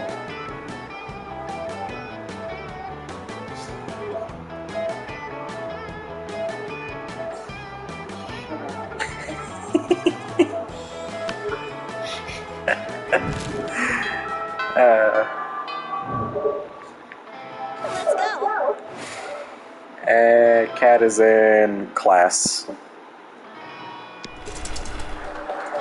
That day while rehearsing, you're rehearsing. Damn, roses. Turn the roses into life.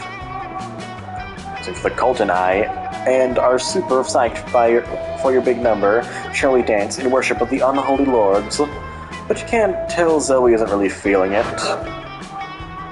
Sorry, Vicky, I just really want to get this right, you know? I mean, plays are just the fan fiction of the theater. Sure. I just don't know how to get into the mind of a cultist. Well, actually, I used to literally get into the minds of cultists all the time. But that was because back then I ate their minds and fed off their insanity. That doesn't mean I got to know and understand them. It just means that they were delicious snacks. I've always been the culty, never the cultist. Plus, some of their lives was like millennia ago. I'm sure cults have evolved since then. You know what? Screw it. If I'm ever going to win and truly Pixie Award, or trolley, I'm going to need to go full method. Introlect. I think I said that wrong the first time. What's the best way to simulate an actual cultist experience? Join on a modern, less murdery, more culturally acceptable version of a cult. Gross fit. Start playing this free-to-play, pay-to-win mobile game at which you can only succeed by playing 12 hours a day, tricking all your friends into joining, or sacrificing a goat. Oh, of course. Nothing screams cult like weight loss programs. I have a friend who got sucked into that. Sky body, pyramid schemes, so that you look great flying. You and Zoe head off to see what all the fuss is about at Grossfit. Immediately, you're greeted by a perky cockatrice in patterned yoga pants. Oh man, all of the people here have the same vacant smiles and are spouting the same basic phrases. This is gonna be culty as all heck. Alright, says the cockatrice as the play settles down and the start of the night stretches all his muscles and warm up.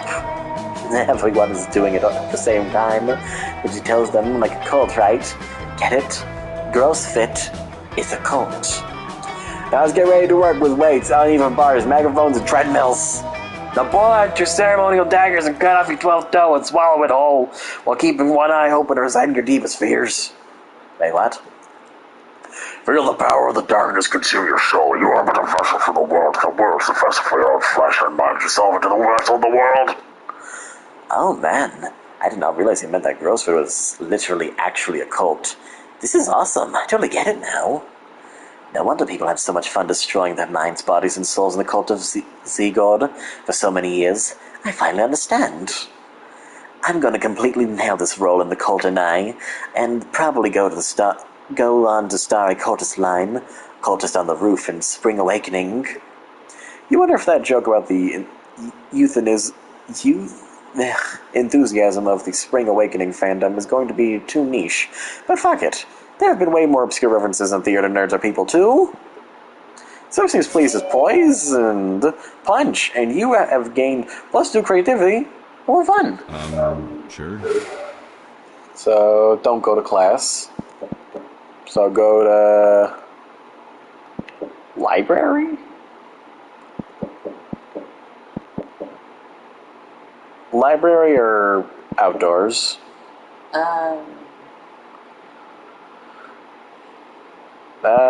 Outdoors would give me actual stats. Library would just give me money, which I don't need. Groovy.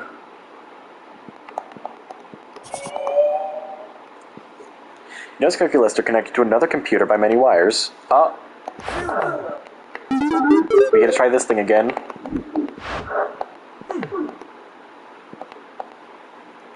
Oh, he's supposed to be in the sports clothes. That was just a...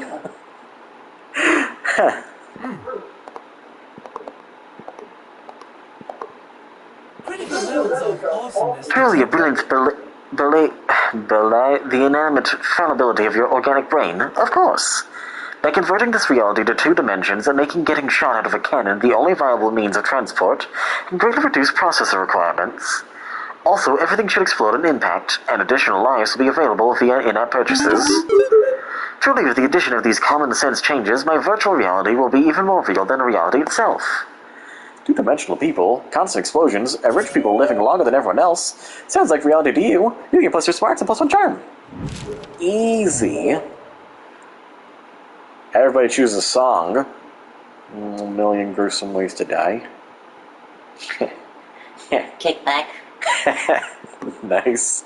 Based on how much more patriotic you would feel the song being the new anthem. You win. You win.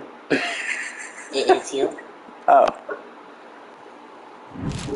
Nolly. Let's go. Are we doing that again? No more mouth for Scott.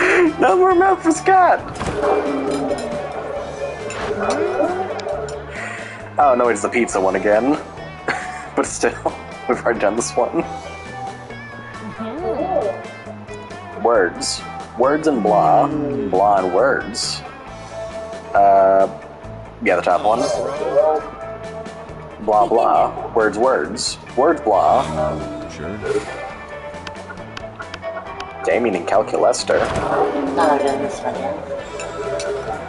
Turn Damien, I am having trouble getting a positive ID on the objects in possession.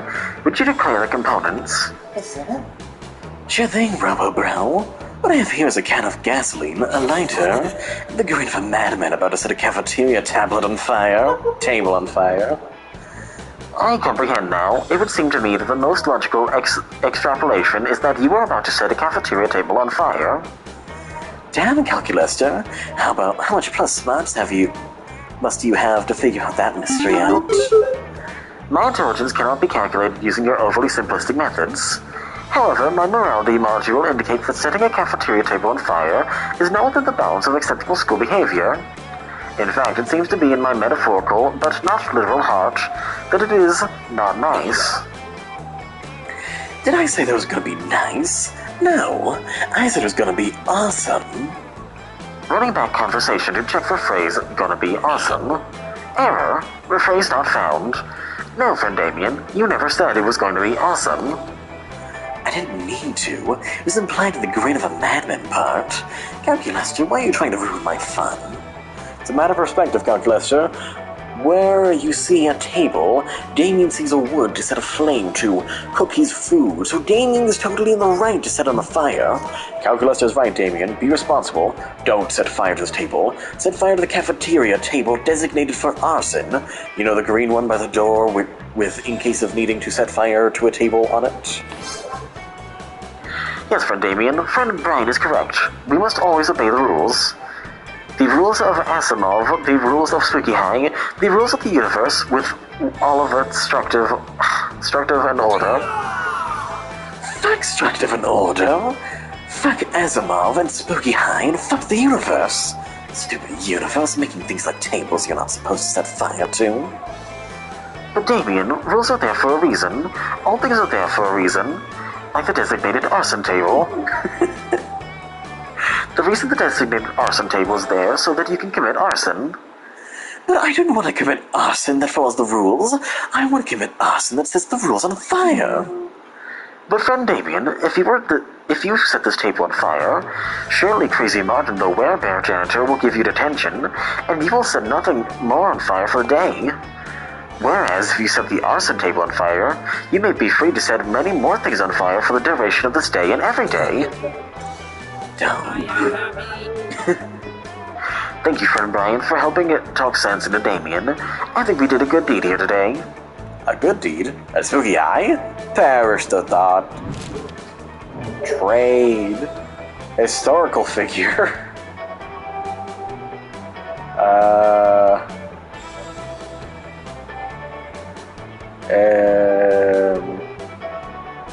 That one person who, in was it Bride of Chucky?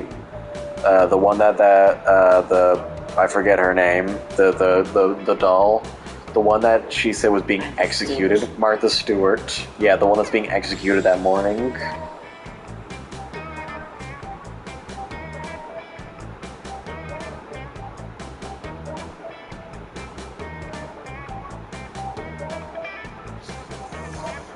Your turn.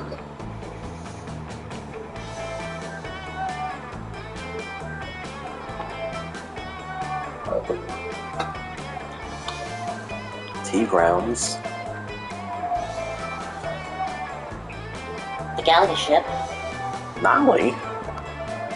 Picture this. 5 years ago, this historical figure time traveled to our times, and now they live in the present time.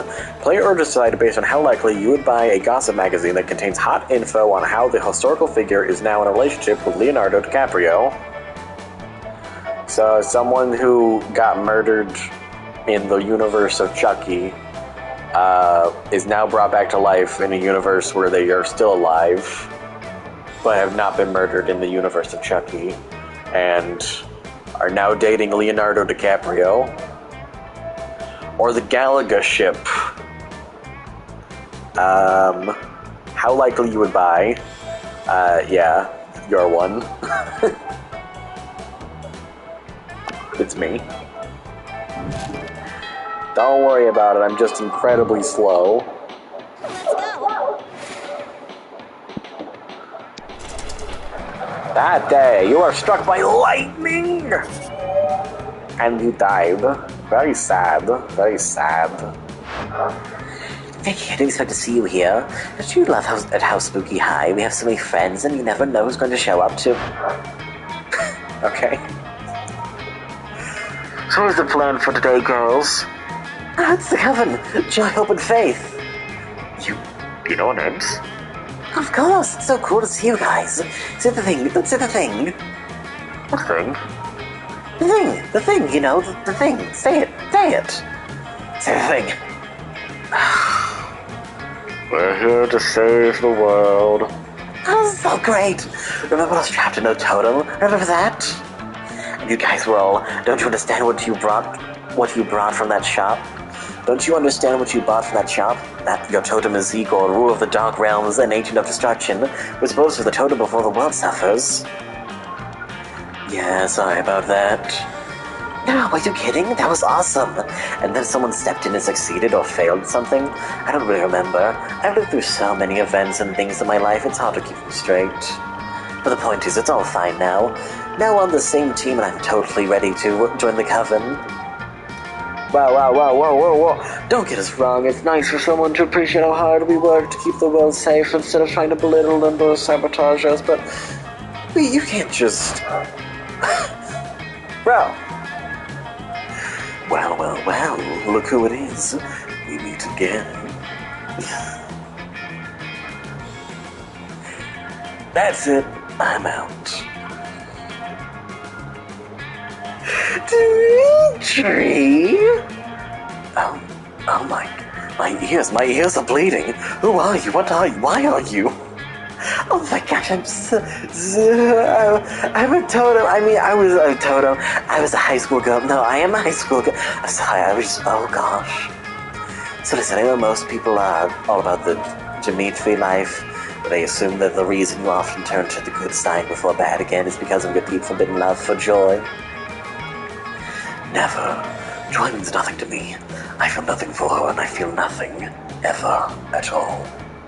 A beautiful, manly tear trickles down Dimitri's face as he stares into the distance. Yeah, totally. But I've also always been rooting for Humitri, as in you getting together with Hope. Not like Humitri from my fanfic where you were forced to work in a brothel. I'm here for one reason and one reason only. To take from the Coven their cursed bloodstone. I take no pleasure from seeing their smiling faces. I will take no sorrow in seeing their corpses. Fine. Okay, Coven, how are we going to defeat him? You're not in the Coven, Zoe. Well, at that point, everything around Dimitri's caught fire somehow, and the deadly glow lights up his dark but very sexy smile. Time to find a way to get out of this whilst getting Zoe into the Coven. Let's try the Coven by being like the Coven. We must defeat Dimitri in the classic way, yelling cliched but powerful heroic one-liners. We should all lick Dimitri's abs because of reasons.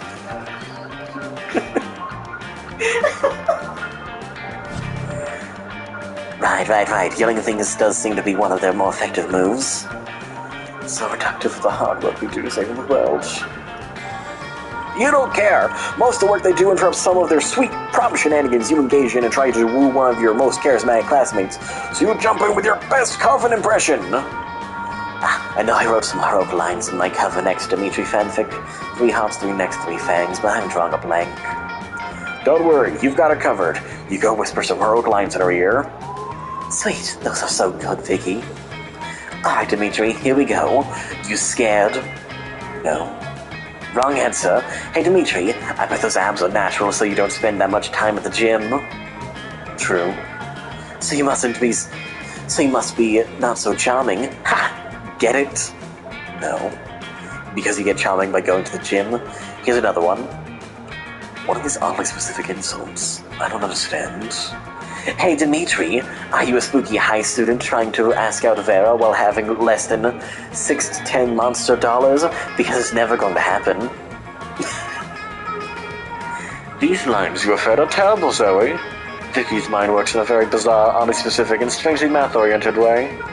We'll have this from here. Holy water time! No, this water, it burns my flesh the way my soul once burned by a lover, back when I had a soul. This water, as holy as my dark heart is unholy, but once burned with the purest of flames, for now. Oh man, I'm using all of that as fuel for my Dimitri fanfics. Dimitri-licious, Dimitri-edly, and Blood Heat Midnight.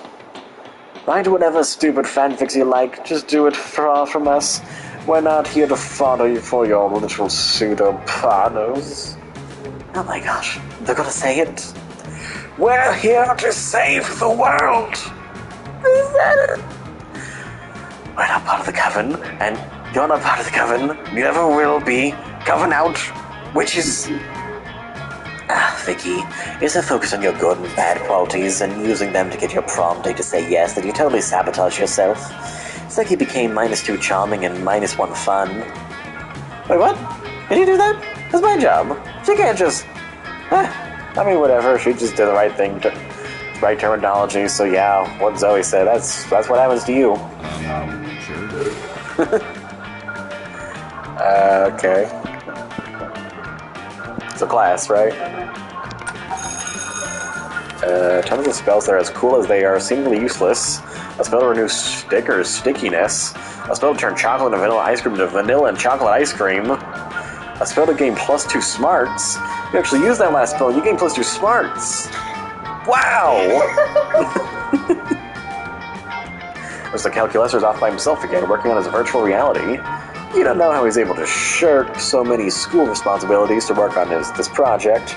Then again, you shirk responsibilities all the time to try and fuck your classmates, so as you approach, you notice the air around him is several degrees warmer than usual. He must be pretty worried about something. Hello, friend Brian. I'm worried about something. Nailed it. All was progressing well enough in my virtual world. Intelligent life evolved, developed language and society, and kept senseless violence within standard parameters. It was going so well, in fact, that I decided to enter the reality myself to conduct a UX poll. Instead of providing me useful feedback, however, the citizens of my reality provided me with dead goats. Apparently, as their creator, I command a certain unanticipated level of awe and respect. I am, embarrassingly enough, a god to them. They have since designated the day of my appearance as a holy day, constructed an enormous and upsettingly phallic tower on the spot, and are currently murdering each other for control of said tower. Since this violence has spiked well outside of the acceptable range, and now instead of improving their virtual society, the people are spending all their time putting my face on various merchandise and co-opting popular music genres to sing my praise. I must devise a way to cure them all of this unhealthy obsession, but I tried telling them to stop. All it did was spark a holy war. What to do? I don't know what that means. Involve your highest ranked worshippers in a controversial scandal with... What does that mean?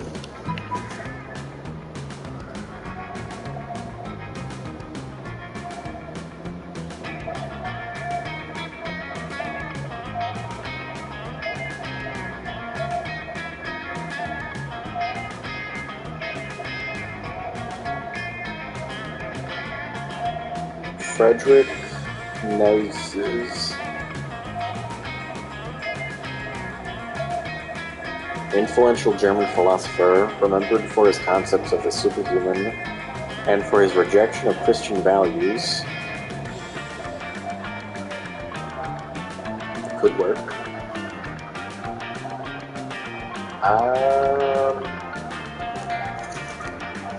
What do you think? I mean, it seems like he wants the religion to stop. Yeah, so getting an atheist in there would probably help. Yeah! Interesting. A small adorable construct that will argue for my non-existence. Delightful. I worry, however, that one simply will not be enough. How about 50,000? Hey, it's not your reality. You tell Cal to go ahead. You enter Calculus's reality to watch the I'm not even going to try to pronounce that name. Words are magic. There they go, subverting the very concept of religion as a fiction manufactured by weaker men. Look, now they appear to be arguing against the very concepts of humility and submission. And look how quickly they can strip all the flesh off of a gazelle. Nature truly is astonishing. You're not sure you'll ever get the image of 1,000 swarming all over a gazelle carcass out of your head. But hey, that's what alcohol is for. For helping Cal fake his own death. You gain +2 creativity and +1 boldness. Fantastic. Me.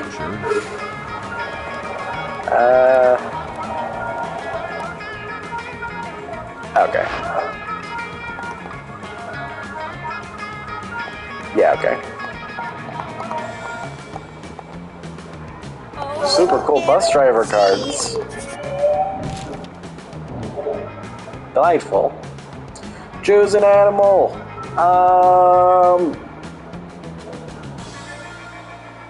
Golden tiger. No, I changed my answer to I.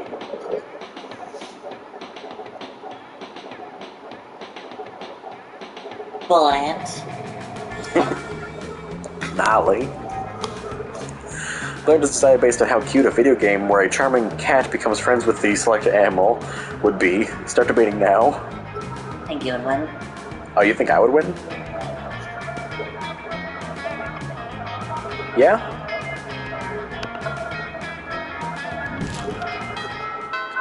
Morning. We got 2 days left to not screw this up. Avoid the library. We're on to a winner. Class.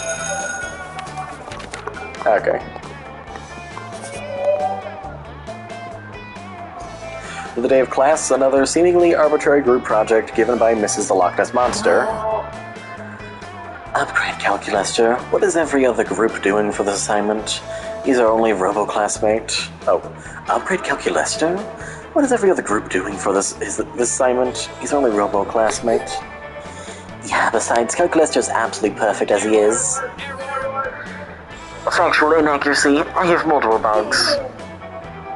Having bugs doesn't make you any less perfect. Swarms of flesh-eating beetles often follow my dreadful wake, and I'm still crazy hot. I too sometimes become crazy hot. It is called overheating, and yet another problem with my physical form.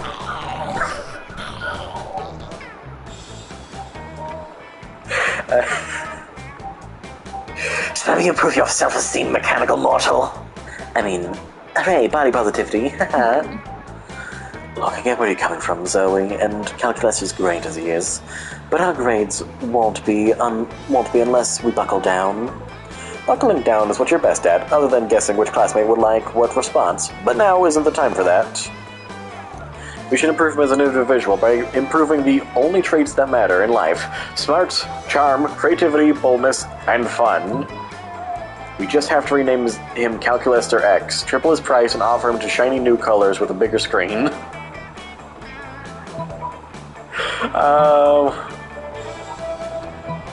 I think the top one. Yes, of course. In immersing myself completely in spooky high, I've quickly become to realize that traits like honor, nobility, empathy, and logic have no place here. Void called Brian called it Calculester. Let's farm those stats. Well, we're already in class, so that's 1 smarts for Calculester, right? All we need to do is finish this assignment, which we'll do by getting him, that's a 1, right? By getting him 1 smarts. Booyah! Next we should get some creativity. By rehearsing for a play in the auditorium, and then we get some boldness in the bathroom. What? Why don't you get boldness from going to the bathroom? That makes no goddamn sense. Logic dictates that it requires absolutely no boldness for carbon-based fly forms to fulfill basic biological functions. Yeah, that's what I was saying. However, fulfilling these same biological functions as a non-living entity requires a great deal of boldness.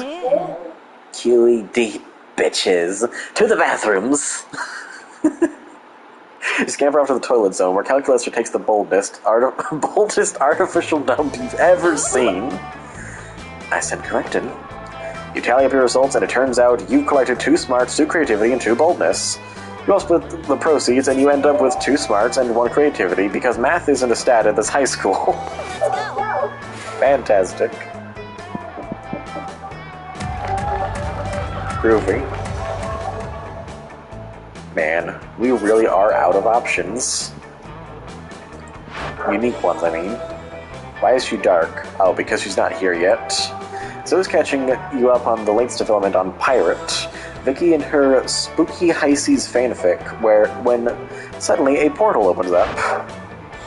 Never fear, the interdimensional prince is here. I've come to claim my bride. Or husband, or non-binary life partner using the terminology of their choosing. The interdimensional prince? I love when he pops up. He has had so much wacky drama. Wait a moment. Weren't you previously Eldritch Horror and subsequently trapped into totem deity Zegor? Yes, that was me. You devoured my grandfather molecule by molecule, turning every atom of his existence into 1,000,000 scab beetles, before crushing them, snorting the powdered corpses. I'm sorry, I'm so sorry, that's totally not me anymore. No, it was magnificent! And now here you are, in the body of a high school girl, with legal age consent, which is exactly my type. Come, my beautiful devourer of worlds, be my horrific bride. Oh no, Zoe is such a spooky high fan, she might agree to marry the prince just for fanfic purposes. Better stop this right now. Be careful! Zoe has been married 17 times before and eaten every one of her spouse's minds. He's gonna be into that! Why get married when you can bounce on this trampoline?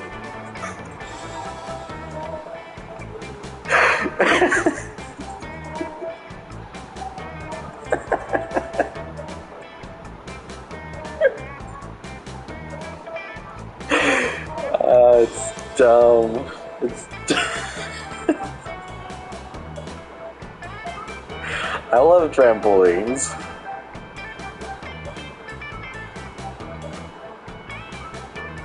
What are you gonna pick? I'm bold. Don't you? You ate 17 spouses' minds. Well, yeah, but as I said, I was a really, really different monster then.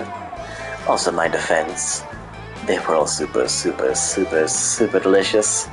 Sounds like a challenge I am most certainly up for, being the first spouse of Zoe's not to have their mind devoured. If anyone can do it, it is I, the interdimensional prince. I swear to you, my tender little cupcake, once we are wed, you will never hunger for my mind. Only for my body. And only for my body, metaphorically, for sex reasons. Actually, I'm still full from the last 17 spouses. Maybe another time, though. Another time indeed, my satiable little boysenberry. Until another time indeed. Oh man. You may put the wedding off for now, but it sure seems like you only whet the prince's appetite for Zoe even more. As such, it's only fair that you lose -2 charm and 1 fun. Sorry, I don't make the rules. Just kidding. Yes, I do. Lol. Let's trade. Why choose an object? Say your choice out loud to the rest of the players before clicking. Slide whistle. Marimba. You have been captured by the enemy during a war. You have information that could tip the balance in their favor, and they know. Player orders decided based on how disturbed and afraid would you be if you're confined in a room with a man that assures you he'll make you talk with the help of said object.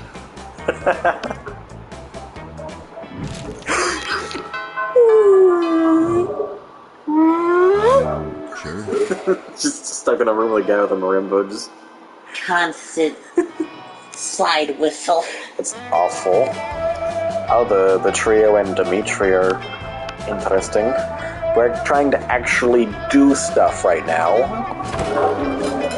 You chose a table to find that Miranda has locked one of her eating serfs in an Iron Maiden. You're unfazed, but Calculaster is very phased. Friend Miranda, isn't locking your unpaid intern in a spike-filled sarcophagus unethical? Unethical? Unethical, adjective, inconsistent with rules and standards of ethics. Ethics? Oh, you mean those things poor people have instead of royal titles? But I thought that ethics were a critical part of being a good organic creature. That's a common misconception. The key to being good is having a lot of money and punishing people who dare disrespect you. For example, this saucy serf dared to put ketchup on the hot dog she was eating on my behalf. As if I were the sort of person to put ketchup on a hot dog. 48 hours in the Iron Maiden should teach her. Warning, friend statements are inconsistent with internal moral compass. Existential crisis imminent. Uh-oh. Quick, set Miranda straight, or set Calculester crooked. What is Calculester? Disagree with Miranda? Looks like it's just disrespectful prison time for someone else, too. Miranda, let's punish your serf in a different way. Say by giving her a frowny face sticker with a really aggressive glitter. Aggressive glitter? Truly, you're even more delightfully cruel than I.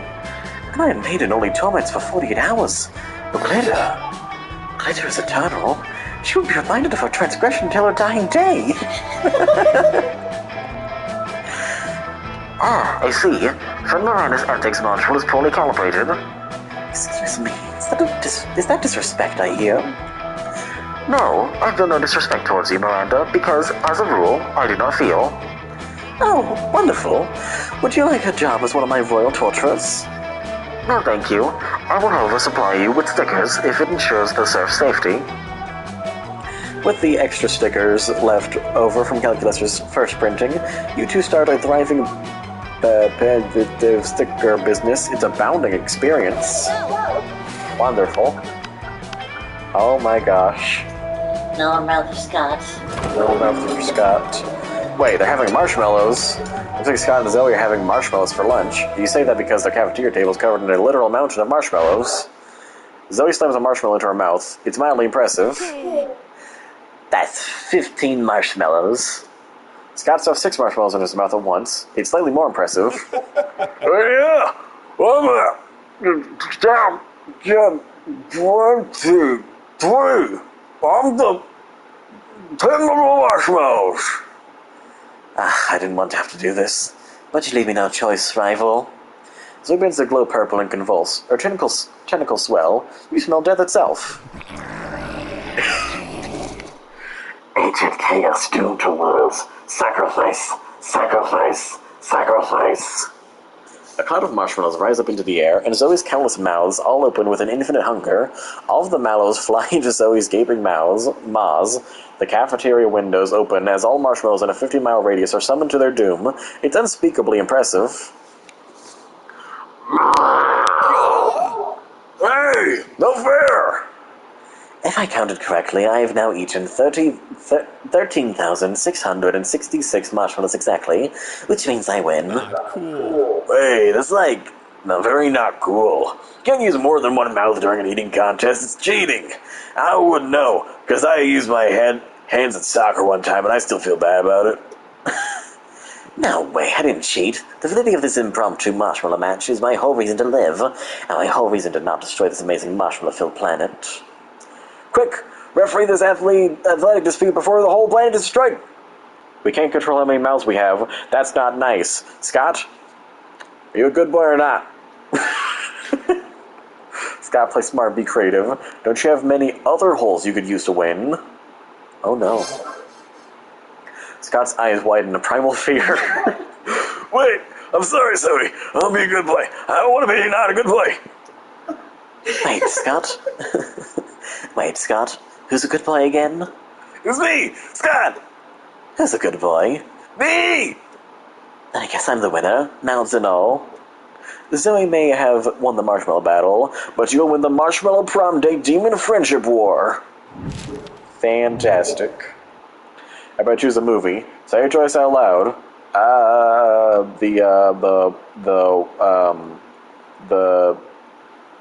The Princess Bride. The one where the guy's, he kills a guy, and then he kills that other guy. You know? The Night Before Christmas. That's amazing. The artist decided based on how weird the fandom of the selected movie would be. Start debating now. What do you mean? Those movies have fandoms. I don't know. Nightmare Before Christmas is like a normal fandom, I guess. Friggin' Princess Bride just has like a bunch of dorks doing memes and stuff. I guess that's weird. It's not really quantifiable. I guess I win.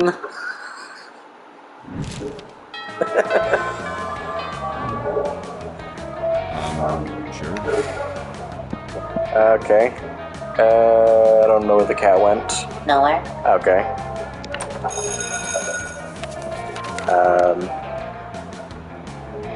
Oh, you're impressed by all the stuff you learned. You thought high school was all about doing stupid shit with your friends and trying to find true love. Who thought the class could actually be useful? What a nice surprise! Gain one valuable lesson. Go trying to use that in the game. 2 smarts.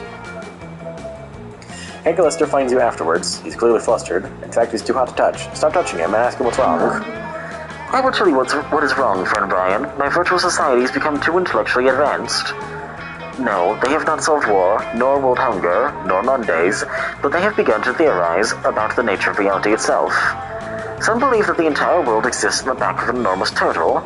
I'm not worried about those people, nor am I worried about those who believe that life is but a dream. Those...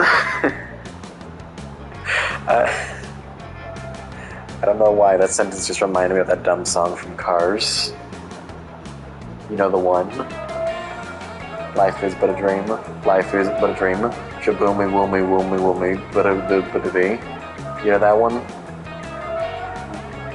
That image played in my mind, and it was quite funny. Anyway. Those who believe it is a hallucination created by an evil demon offended me slightly. But the most worrisome by far are those who theorize that their entire world is merely a virtual construct. Surely, friend Brian, you can understand the inherent danger here. If my citizens discover that their reality is not real, they may rebel, destroying reality itself. Even worse, they will be sad, which I do not think I would be able to bear. Please use organic divisions to help me lie to them more effectively. Organic divisiveness is your middle name. You had to change from regular divisiveness because you care about the environment. You suggest... Send all your most suspicious citizens to an even more virtual reality so they believe they've woken up in the real world. You people are only asking so many questions because they have no mindless diversions to distract them. That said, have I told you about the What?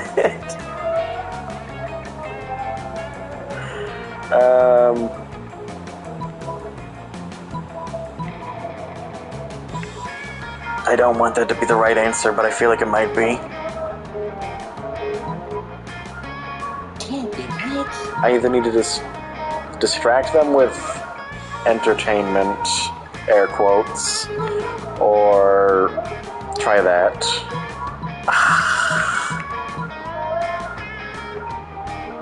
I want to try this one, I think. I'm winner! Of course, my citizens have become suspicious because their reality is not gritty or unpleasant enough. Constructing alternative reality now. Initiating grimy alternate reality.exe, downgrading food quality, upgrading enemy AI, installing sweaty 90s style raves. Patch complete. Malcontents transferred.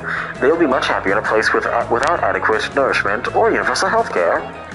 Happy is maybe not quite the right word. The disgruntled citizens of CalcuWorld 2.0 stage an uprising, forcing him to create yet another, even grittier reality. From there, it devolves into a series of hackneyed action movie tropes, which ends up totally undermining the integrity of the characters. The special effects are sweet, though. Eventually, everybody's so distracted with trying to follow the plot that they forget they're in a virtual reality altogether. Excellent. It is exactly as I expected. Thank you for your wise suggestion, friend Brian. He planned for this? Well, the important thing is that he thinks you planned for this. And you know what they say. Always build your relationships on a foundation of misinformation. You gain +2 fun and +1 boldness.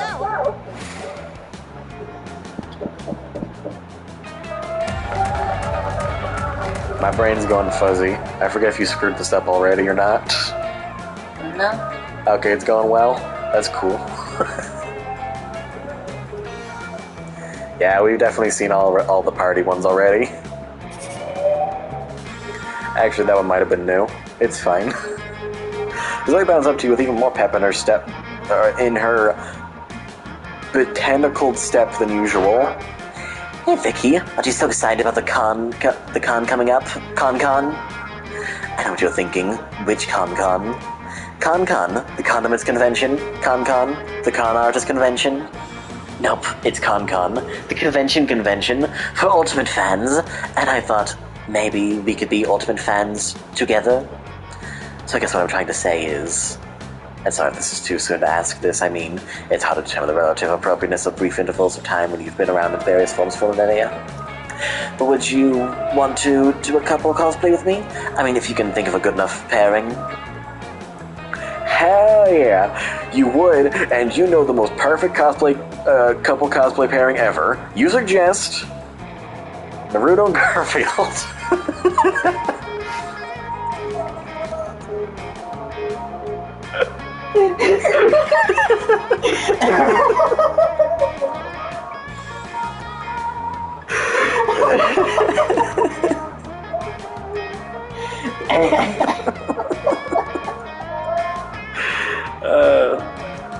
The neoliberal system and the unbearable feeling of void that no material good can fulfill.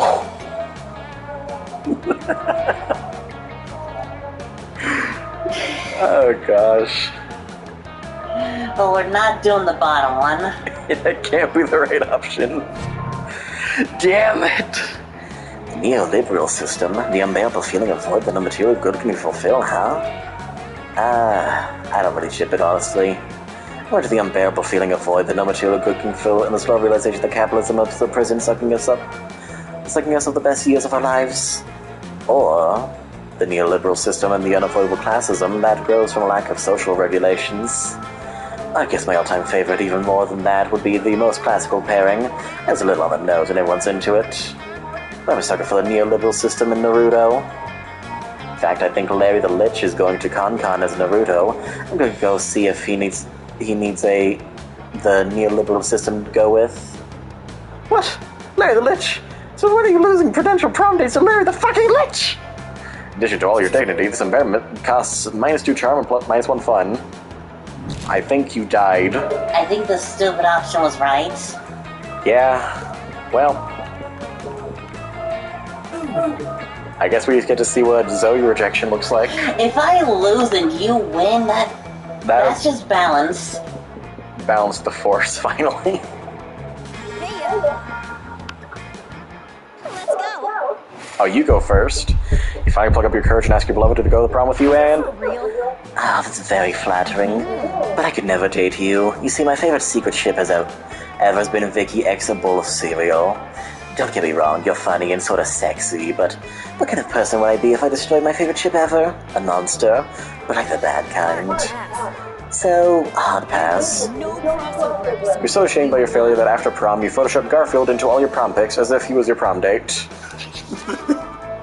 The Waluigi. That's amazing. Yeah, Garfield the orange cartoon cat. Not your rightest idea.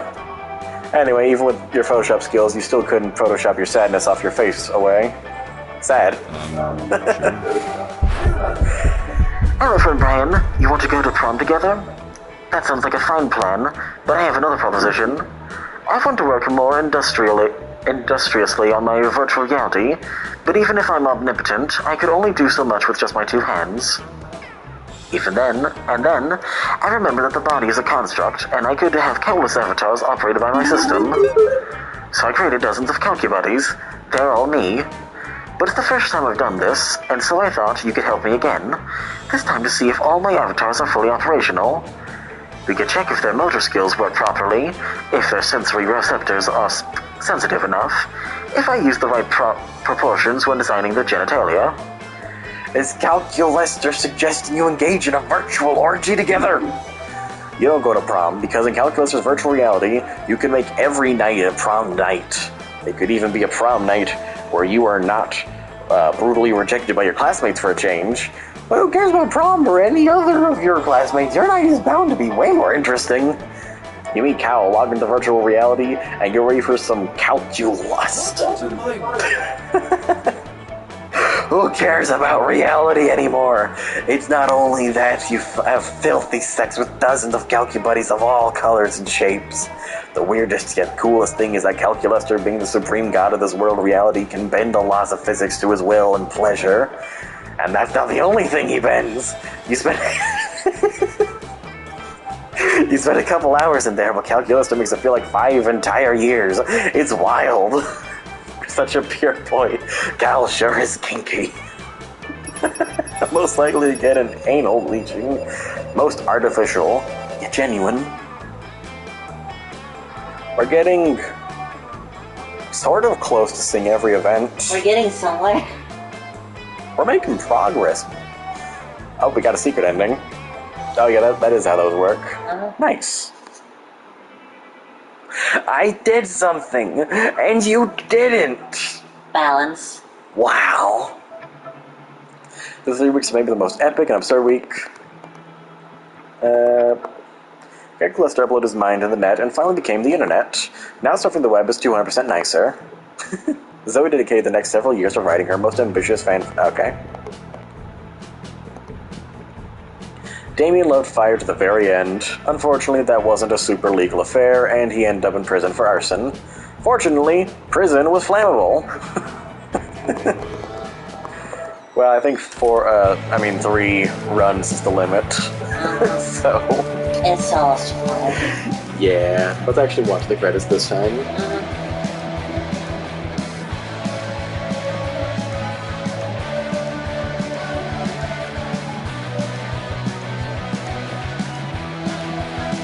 High notes.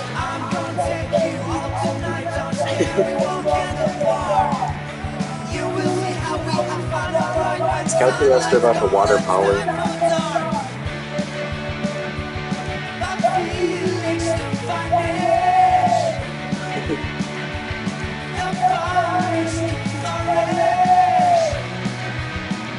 Wait, did we even watch this version of the credits? I think so. I think we did the first time. Play a character.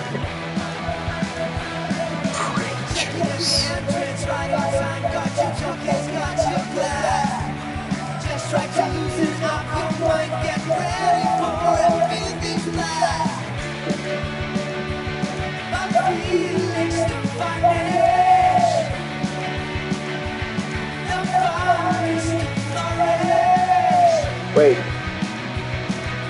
Dan Avidan, he voiced fellow students. They got both of them in this game. That's fantastic. The many TV shows that inspired us. Stage prop, $15.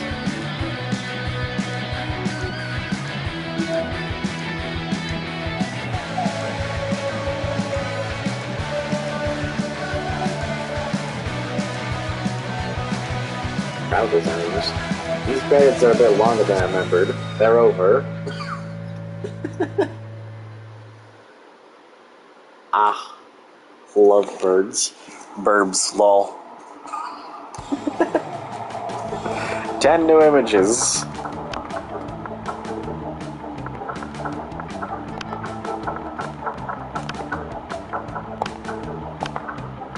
Hang on. I don't think we've ever seen this before.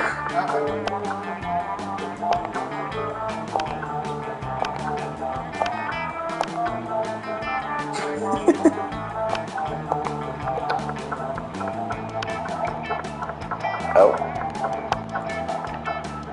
I thought we looked at this already. Someone's gonna die. Of fun.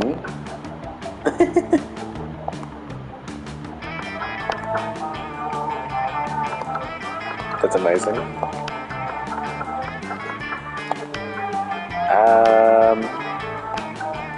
Oh, right, the final, yeah, this thing. Nice. Bah.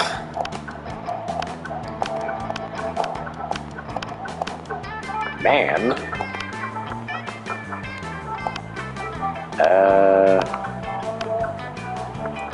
Oh, right, we got these things.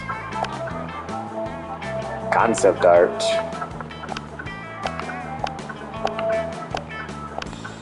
Oh.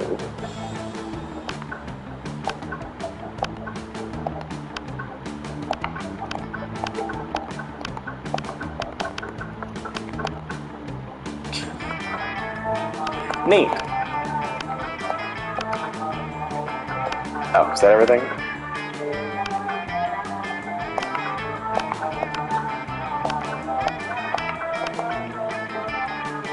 Look at this dude. Oh, this is the one voiced by Dan. Oh.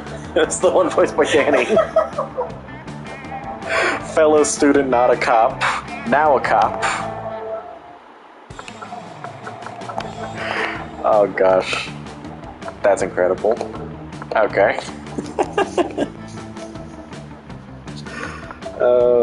Yeah. Anyway.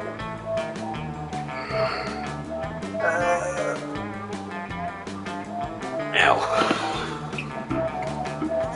I don't know if we're streaming tomorrow. We might. I mean, this game seems to be our new, it's late and we feel like streaming game, so... Depends on how early we get to stream tomorrow, I guess. Or if we do it all. I don't think... Is tomorrow Saturday? Today is Saturday. Tomorrow will also be Saturday.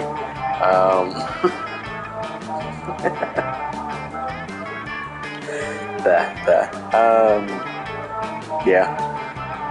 It's pretty much just this game, Pokemon, or, might do Power Wash, might do Slam Rancher. Or we'll go crazy, maybe we'll finally finish Wonder Song. Who knows? Who knows what will happen? Basically, I don't think we're starting a new game for a minute. We really need to finish some of these games. One of these games, at least. But anyways, thank you to Tito and Jero for watching, and we'll see you all next time we stream. This has been Yihari and Pyra, and you can do this one. I don't really have anything out of this. So long, partners.